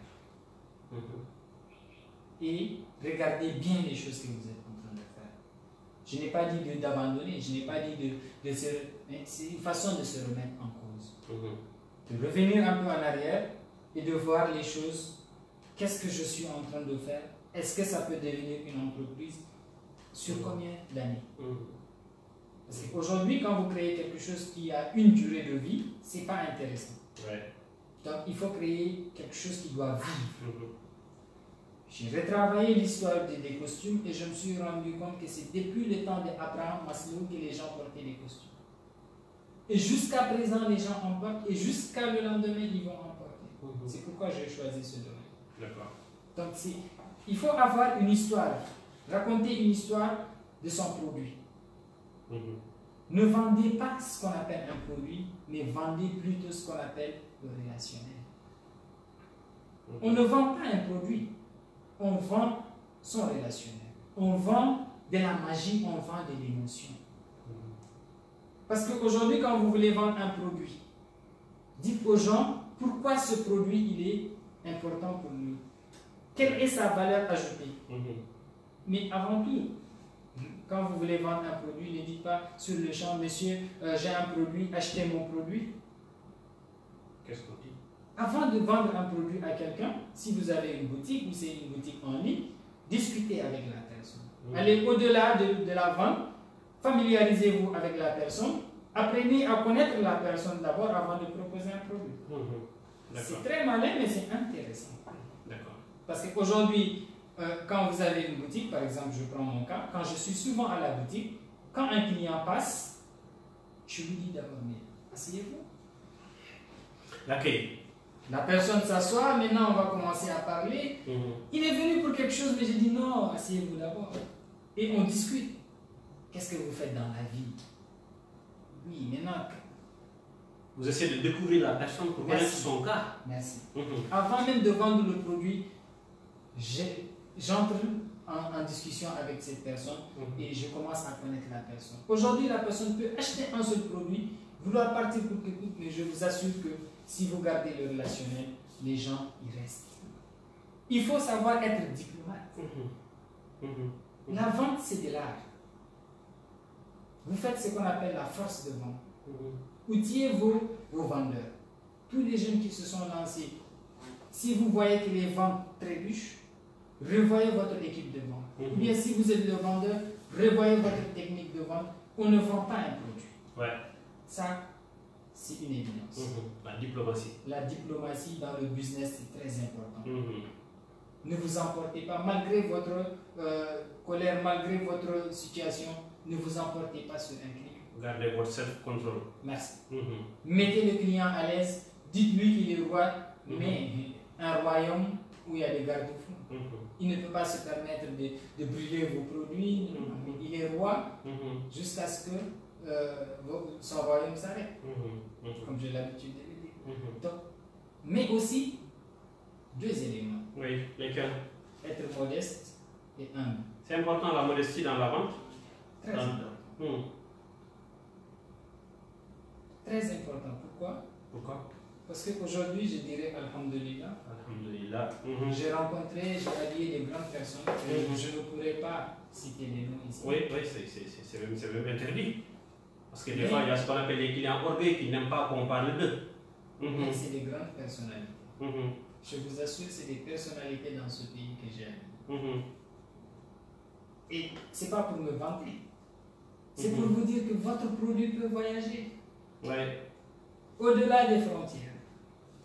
Je vous assure que les choses, si vous les faites bien, peuvent voyager au-delà de que vous ne l'imaginez. Pourquoi je dis que la modestie elle est très importante? Le client en question m'a appelé. Est-ce que tu peux te déplacer? Je me suis déplacé. Je fais tout, c'est-à-dire, je mets tellement le client à l'aise que je peux lui dire que je suis à son service. C'est lui qui me fait ce qu'on appelle mon chiffre d'affaires. J'ai besoin de lui, donc du coup, je fais tout pour mettre mon client à l'aise. Je me déplace personnellement. S'il habite même à Saint-Louis, je fais le déplacement. Jusqu'à Saint-Louis? Deux fois, ça vaut le coup. Un client qui t'appelle, il te dit, je veux 50 costumes. Un seul client. Il le faut. Donc, derrière, c'est un client qu'il faut toujours mettre à l'aise. Et surtout, essayer de comprendre ce qu'il veut. Ne dites pas tout de suite que, voilà, je fais des bonnes choses, mais réalisez. Ne vous vantez pas. Parce que souvent, les grandes personnes, ils ont des couturiers. Souvent, ils connaissent le domaine. Ils ont les moyens. Donc, si vous êtes petit, vous vous négligez devant ces personnes, vous pouvez devenir une grande personne. Minimisez-vous. Minimisez-vous. Surtout quand vous faites de la vente. Ne vous jetez pas directement et dire oui, moi je suis un patron. Souvent, les gens viennent à la boutique, je fais le commerce, je vends le produit jusqu'à la fin. Les gens me disent c'est toi le patron? Après, j'ai dit oui, c'est moi le patron. Ils disent mais c'est bien. Alhamdulillah, on va écouter un peu de musique avant de continuer l'émission avec M. Amama. D'accord. On va faire on va écouter un peu de musique. Une petite pause. Alhamdulillah.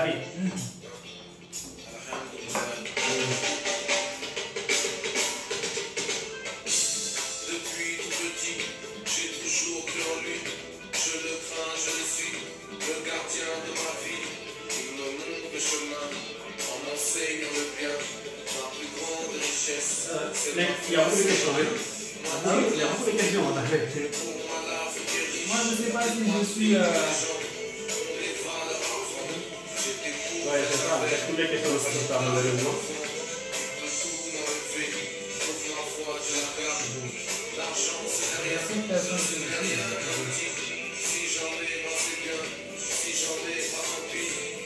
Mais là, ça ne va pas toutes les personnes que je veux. L'Afrique est bénie.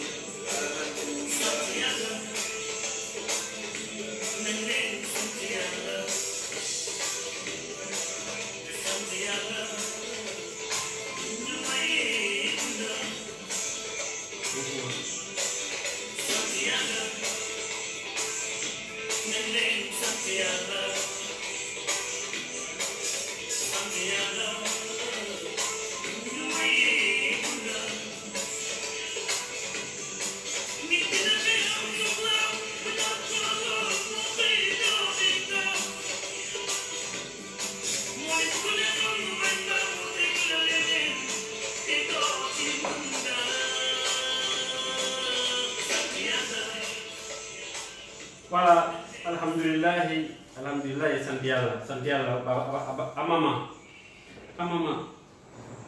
une dernière question. Quels sont les points que les jeunes doivent développer davantage pour pouvoir s'enrichir, comme on a dit au début, pour pouvoir développer leur activité? Là, on va plutôt récapitaliser tout ce qu'on avait dit. Maintenant, c'est donner des directives, orienter les gens et un peu dire aux gens pourquoi ils doivent se lancer. Ouais. Je vais commencer par le dernier point. Pourquoi il faut se lancer? L'autonomie, elle est très importante. On l'avait souligné dès le début que le salaire ne suffit pas. Bon, pour une femme, je peux comprendre parce que chez nous en islam, on dit que la femme, c'est la princesse. Donc, le foyer, c'est l'homme. Donc, l'homme est appelé à travailler 2 fois plus que la femme. Je ne suis pas dans le débat entre hommes et femmes, mais par rapport à la religion. D'accord? Donc, l'homme est appelé à travailler 2 fois plus dur que la femme et avoir d'autres revenus. Un revenu ne suffit pas. Pourquoi je dis un revenu ne suffit pas? Parce que nous sommes dans un monde aujourd'hui qui, nos besoins sont énormes. La technologie, d'accord? Vous sortez dans la rue, les gens, ils ont tellement de... Le besoin est en train de prendre le dessus, en fait. Sortez dans la rue, vous allez voir tellement de belles voitures, tellement des habillements et tout. Donc, il n'y a pas que manger aujourd'hui. Les besoins sont en train de venir à 1000 pas. Donc, qu'est-ce qu'on doit faire? Vous avez les téléphones chaque 6 mois, ou bien disons chaque année, les téléphones, ils vous disent que votre téléphone est révolu. Vous avez une voiture, chaque un an, votre voiture est révolue. Donc, qu'est-ce qu'on peut faire pour faire face à ces enjeux-là? Et si on dit, oui, je ne vais pas changer, je ne vais pas suivre la tendance, après, on se rend compte que notre produit, il a perdu de la valeur. Donc, il faut avoir 2 à 3, pourquoi pas, sans revenu, autre que son salaire. Il y a une possibilité, il y a des techniques. Vous n'êtes pas obligé de créer. Ce n'est pas une obligation. Pourquoi? Parce que tout le monde ne peut pas devenir entrepreneur. Tout le monde ne peut pas devenir salarié aussi. Non, tout le monde ne peut pas devenir entrepreneur et tout le monde ne peut pas devenir salarié. Ça, c'est une évidence. Maintenant, tout le monde a la possibilité d'investir. Je dis investissez. Pour les employés de bureau, faites votre économie, même si c'est 200 000, 500 000, 1 million. Essayez de voir quelqu'un qui évolue dans un domaine. Pour ne pas dire quelqu'un que vous ne connaissez pas, ciblez votre famille, votre communauté, qui est en train de se battre sur quelque chose. Je prends mon argent, je lui dis, écoute, je vais t'aider, mais en contrepartie, tu me donnes aussi un pourcentage. Une part de l'activité. Tout à fait. Parce que quand vous attaquez les gens et vous leur dites, oui, je veux une part de ton capital, les gens sont sceptiques. Oui, c'est ça, c'est normal. Mais maintenant, savoir investir et attendre un retour sur investissement. Les gens, toute entreprise a besoin de l'argent. Même Dangote va emprunter. Qui finance ces projets par fonds propres? Non. Donc c'est pour vous dire, tous les entrepreneurs que vous voyez aujourd'hui aux alentours, ils ont besoin d'énergie. Donc si vous avez 1 million, 500 000, 200 000, ciblez ces personnes et allez investir. Le peu que vous avez, mettez-le dans quelque chose. Parce que personne ne m'a demandé de le faire. Je me suis levé un bon matin, un coup de tête, je l'ai fait. Et ça rapporte. Alhamdoulilah, aujourd'hui, si je dois travailler dans un bureau pour pouvoir acheter un terrain propre à moi, ou bien pouvoir acheter son véhicule, pouvoir se marier, donner une vie à ses enfants, mais pendant combien d'années? Pendant combien d'années? Alors que le business, c'est quelque chose qu'on ne maîtrise pas. Aujourd'hui, vous pouvez faire un bénéfice, demain une perte, mais c'est pour vous dire que c'est toujours gagnant. Donc, savoir investir dans quelque chose, ça c'est pour les professionnels des bureaux. Maintenant, ceux qui ont des projets dans la tête, souvent quand on a des projets mais on manque de financement, il faut investir dans ce qu'on appelle le capital humain. Vous avez une compétence, la technique de fabriquer quelque chose, mais vous n'avez pas les moyens de le faire. Trouvez au moins 5 personnes qui sont différentes de vous et qui chacun a une compétence différente de l'autre pour pouvoir compléter ce que vous avez pour bâtir une entreprise. Je vous assure, à 80%, ça n'existe pas. Les gens refusent de s'associer. Et parce qu'il y a aussi des gens qui ont eu de mauvaises expériences en s'associant avec d'autres personnes aussi. Mais c'est ça que je dis. Dans votre communauté, il n'y a pas que des mauvaises personnes. Même aujourd'hui, Mais aussi, chat échaudé crée l'eau froide. Si tu as eu à t'associer avec quelqu'un qui t'a roulé dans la farine, tu vas éternellement refuser de vous associer. Mais M. Bamba, aujourd'hui, il y a une chose. Si vous voulez faire des partenariats ou bien vous associer sur un projet quelconque, il y a des écrits. Il faut écrire et notifier chez un notaire.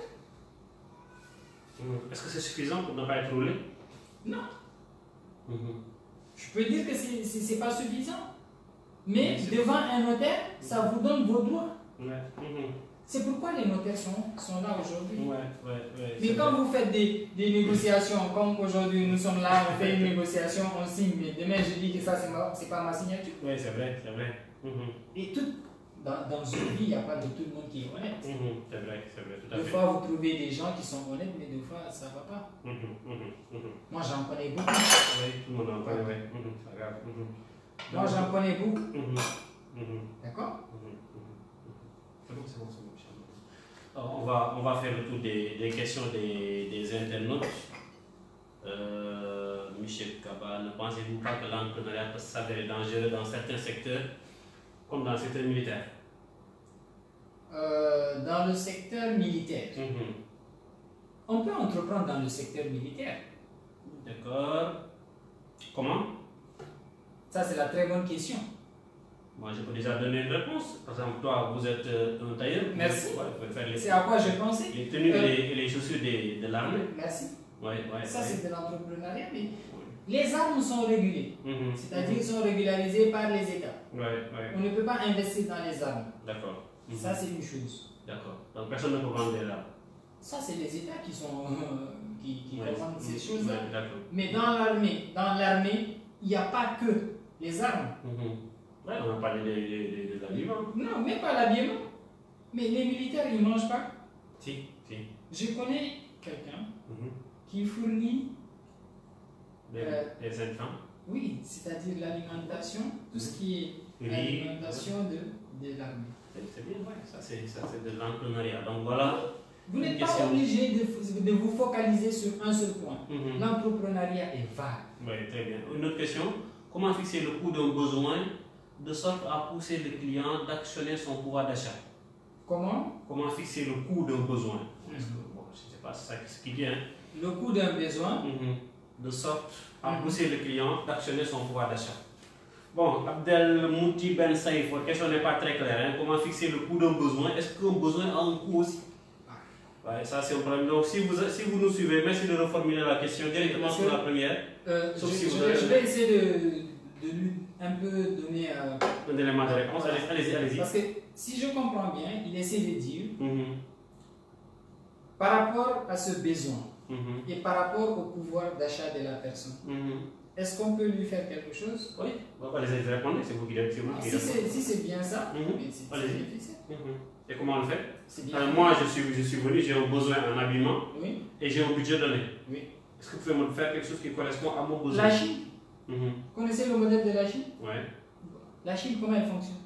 Donc, c'est... On s'adapte à la personne. Vous venez me voir, vous venez me dire, moi je ne vends pas mes costumes moins que 50 000. Mais vous venez me voir quand même pour me dire, écoute, fais tout, mais j'ai un budget de 40 000, je vends un costume. Oui. Je te dis, écoute, le prix de revient d'un costume, c'est 50 000. Je dis, j'ai un budget de 40 000, je dis, écoute, la qualité va différer. Les finitions vont différer. Les intrants, c'est un peu comme vous avez dit, les intrants vont différer, la matière va différer. Donc, par rapport à ce que la personne propose et par rapport à votre budget aussi, on ne peut pas tout le temps s'aligner. Oui, c'est ça. Donc, souvent, la Chine, le modèle chinois, il est un modèle intéressant. On peut s'adapter en fonction du besoin de la personne, mais il y a des choses qui vont changer si le client il est d'accord, bien sûr. Oui, c'est cela. Et là, on peut le faire.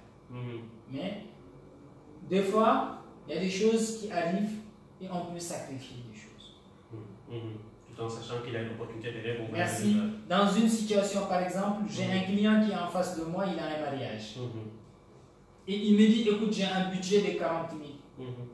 Je peux lui donner le costume et lui dire derrière que mes 10 000, c'est le cadeau pour le mariage. Pour le mariage. Et le jour J, tu vas te présenter. Merci. Et on va mettre en rapport tous les invités. Voilà. C'est des éléments marketing. Donc, des fois, on peut sacrifier quelque chose, mais gagner beaucoup derrière. C'est ça. Voilà. C'est ça. Bon, le reste sont des... Je ne vois pas de questions.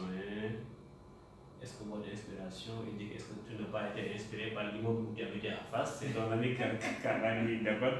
Voilà. Non, moi je peux dire qu'aujourd'hui les inspirations sont nombreuses. Est-ce que vous vendez à distance? Je suis en train de travailler avec les compagnies. C'est quelque chose qui est un peu compliqué, mais que j'essaie encore de revoir. Mais ma politique, c'est de voir un peu les pays où le produit n'est pas encore développé, c'est-à-dire les costumes ne sont pas encore développés, et aller installer au moins une boutique. D'accord. Le problème avec l'habillement... Mais en attendant d'avoir une boutique, vous pouvez déjà... Oui, le service en ligne, c'est souvent quand il y a quelqu'un qui se déplace. D'accord. Donc là, on peut l'accompagner. Mais le cargo, par exemple, ils vous disent que ça prend du temps. Alors que les costumes, les gens ils commandent souvent, c'est par rapport à un besoin spécifique. Mais je fais des livraisons hors du Sénégal. Les gens en Guinée me commandent, en Mauritanie, les gens me commandent, Burkina, le Tchad, je fais des livraisons. Donc voilà, donc si vous voulez passer une commande, c'est bien possible. Donc allez sur le site. En France, j'ai fait des livraisons. Oui, Maman est même disponible en France. Très bien. Donc, il y a les GP, donc les GP sont là, voilà.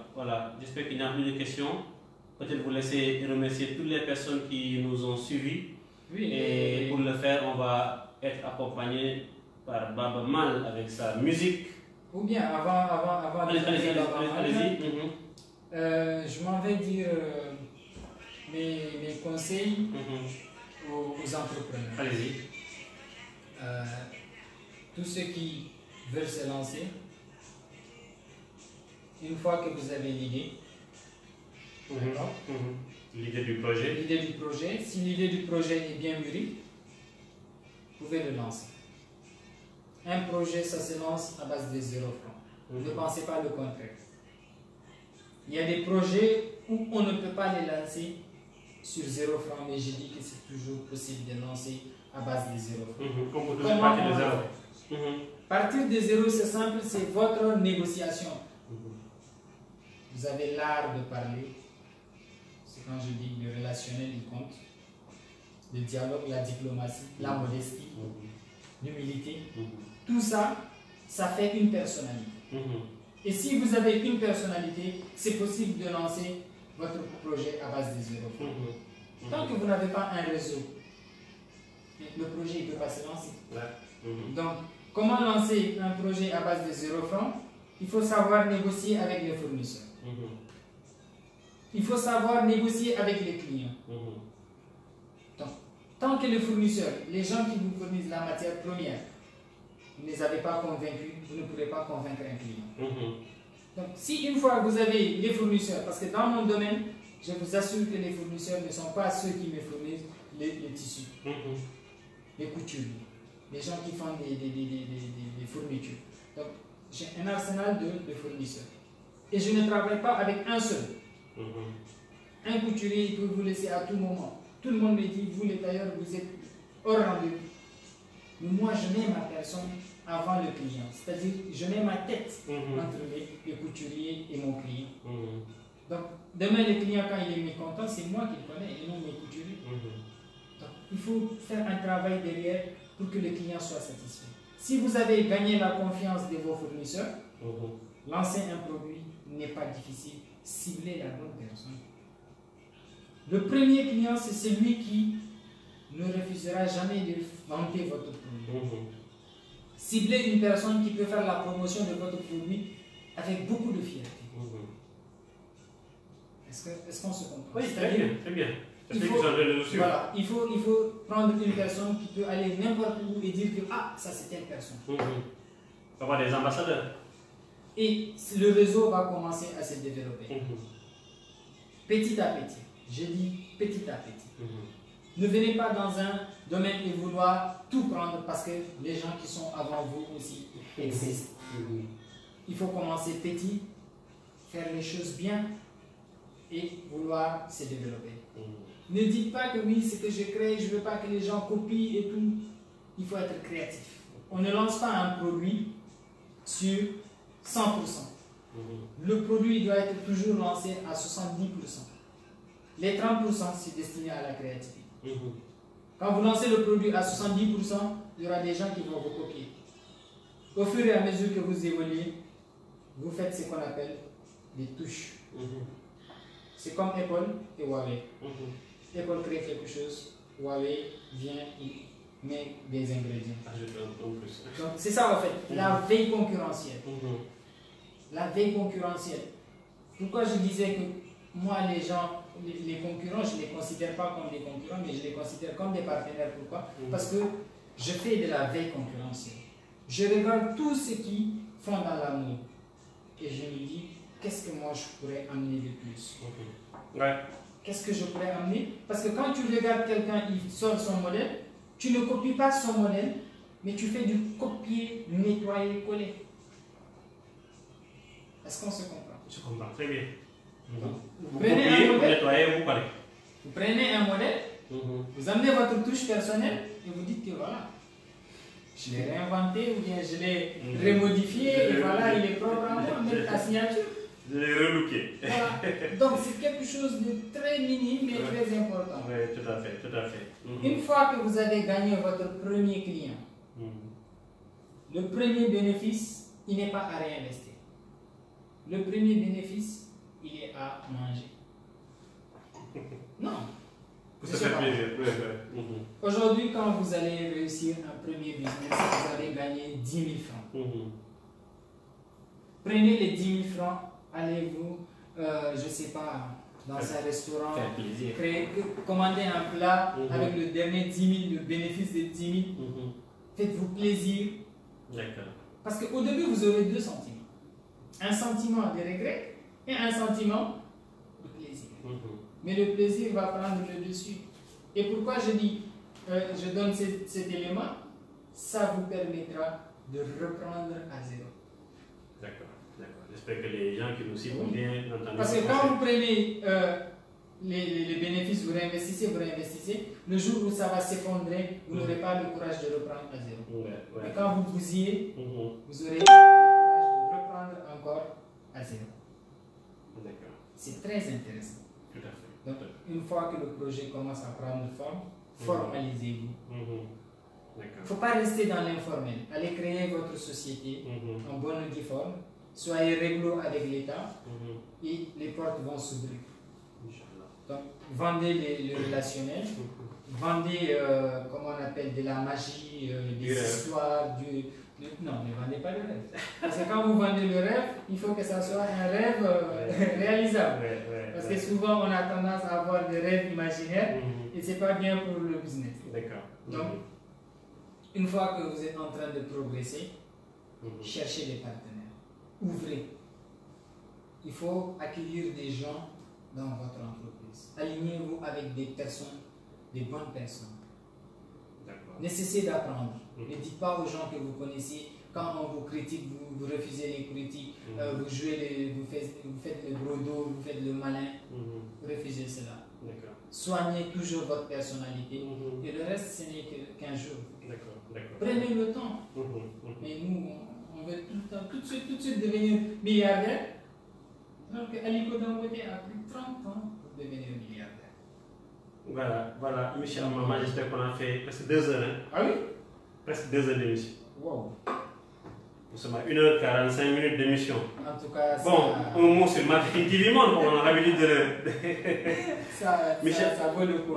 Michel Amama, un mot sur la télévision du marketing, sur la télévision du management de façon générale. Comment vous trouvez le projet Marketing TV?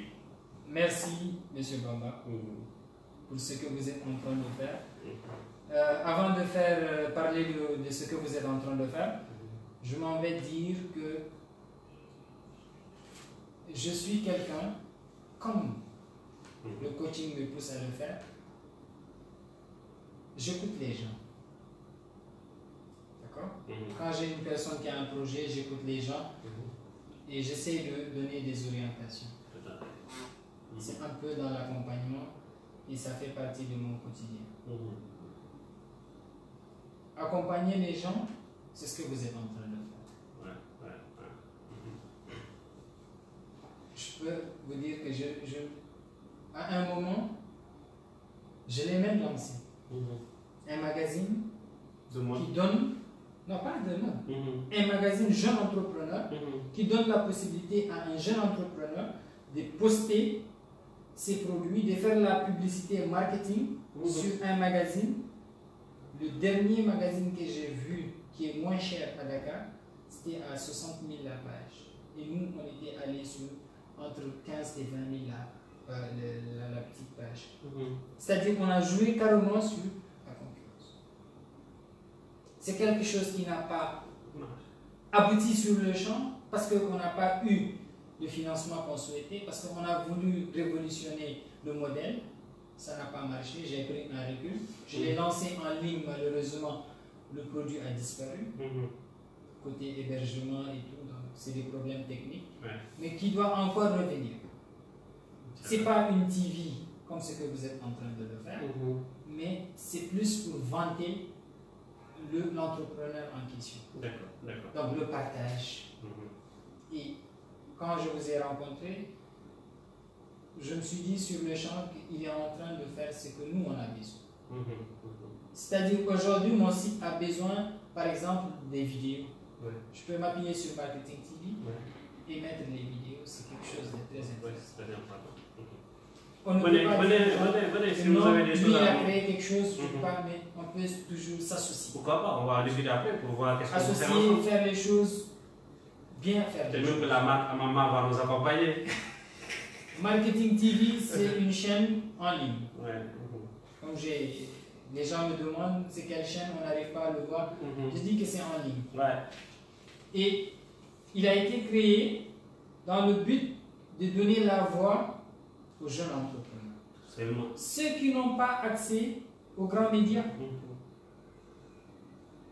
Aucun média de la place m'a proposé un jour de venir faire un direct. Et je vous garantis que je vais bientôt dépasser les grands médias, j'en suis sûr et certain. Non, on est convaincu. Moi, personnellement, je suis convaincu. C'est pourquoi je dis à mon entourage que ces genres de personnes, ou bien des entrepreneurs qui vont nous suivre, ils auront envie de venir. Aujourd'hui, c'est 100 personnes qui nous suivent, mais très peu ça sera des millions de personnes. Je sais, oui. Donc, parce que quand on fait un travail noble derrière, il y aura toujours la récompense. C'est ça, c'est ça, c'est ça. Et quelque chose que tu l'as lancé, un coup de tête, aujourd'hui. Comme ça, un coup de tête. Dans l'autre chambre, dans l'autre chambre. C'était Machallah. Aujourd'hui, il y a 6 mois, oui, c'est ça. Aujourd'hui, machallah, en 6 mois, voilà, ça prend forme. Je dirais que c'est pas encore au top. Il y a des choses qu'on va revoir. C'est ça, beaucoup de choses même. Il y a beaucoup de choses à améliorer, oui. Mais derrière, ça va venir. Inch'Allah. C'est le pas. Et ce que tu es en train de faire aujourd'hui, c'est de l'entrepreneuriat. On a parlé d'entrepreneuriat, on a parlé de ce que je fais, mais ce que tu es en train de faire, c'est aussi un exemple d'entrepreneuriat. Oui, en domaine du digital. Voilà. Donc, vous donnez un peu un coup de pouce à tous ceux qui n'ont pas l'opportunité de s'exposer, mais c'est quelque chose de noble. Et moi, je tiens personnellement à le saluer et je serai toujours ravi qu'on échange, qu'on puisse un peu partager les visions, toujours accompagner les gens. On le fera parce qu'on se... Oui, moi je dirais que c'est pas, aujourd'hui, c'est pas un élément à discuter. On est forcément appelé à travailler ensemble. C'est cela. Parce que derrière, il y a des gens qui vont faire des émissions. Derrière, il y aura des choses à faire.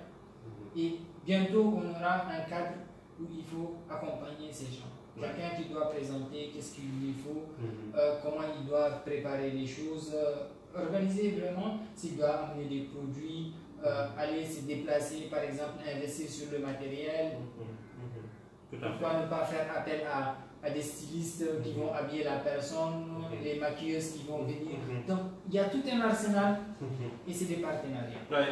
Donc l'entrepreneuriat, ce n'est pas quelque chose où il faut dire moi je suis seul. On ne peut jamais avancer seul. Non, c'est pas possible. Comme je l'ai dit tantôt, si vous êtes dans un domaine et que vous n'avez pas le produit, ne soyez pas méchant. Vous pouvez recommander. Et la recommandation, c'est quelque chose de noble. Des fois, on peut faire des grandes choses étant petit. Mais ne le dites pas. Souvent, je ne dis pas à mes clients quand vous allez dans tel endroit, dites que c'est moi. C'est pas bien beau. Mais derrière, il faut faire toujours. Telle personne fait des choses, les gens me demandent. Tu ne connais pas quelqu'un qui fait des choses que tu n'en as pas? Je dis, va voir telle personne. Si la personne part et ne revient pas, ça veut dire que ce que je lui propose ne lui convient pas. C'est ça. Merci donc, merci à nos chers téléspectateurs.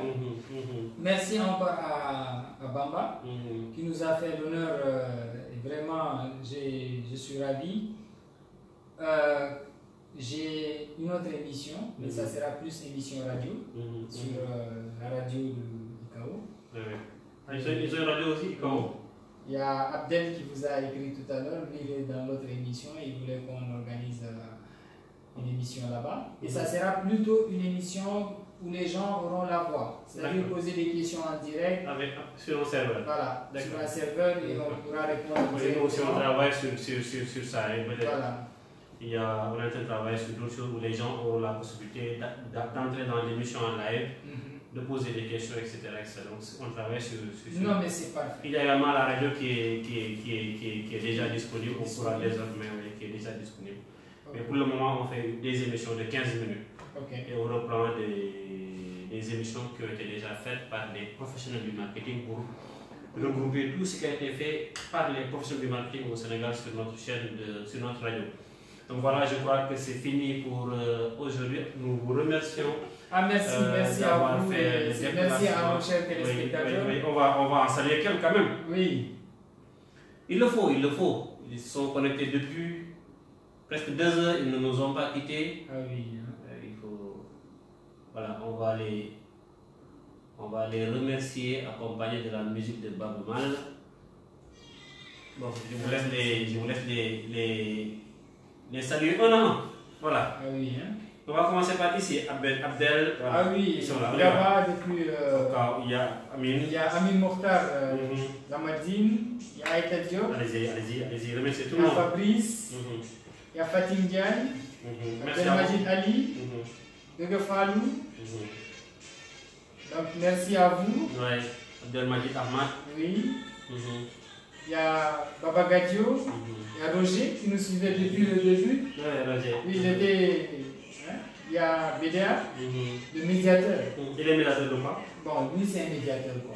Il est en train de méditer ou bien il gère tout. C'est bien, c'est bien. C'est pourquoi on l'appelle le médiateur. Donc il y a Ding Jess, il y a Ngaba depuis le Djamena, il y a mon petit Abdelmouti. Celui qui est dans le radio? Oui. Il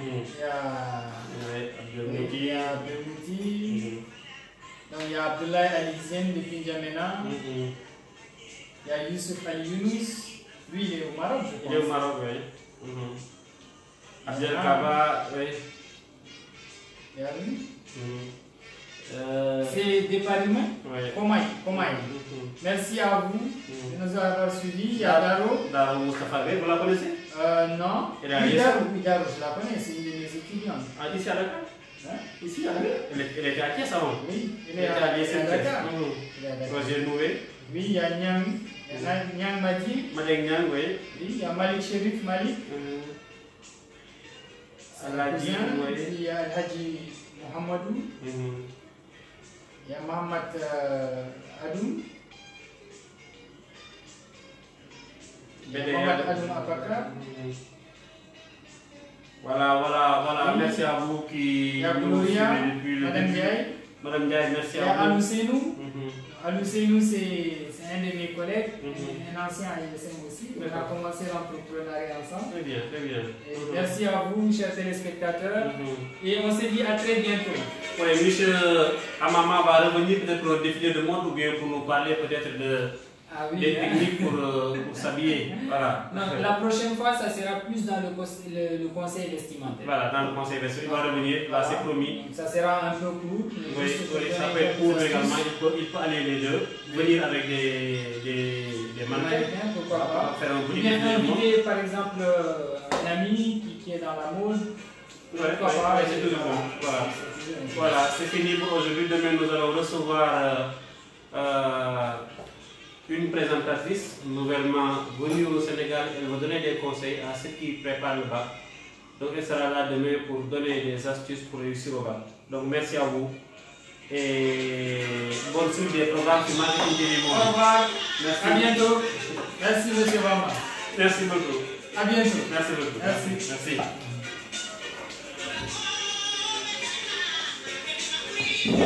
Merci à vous.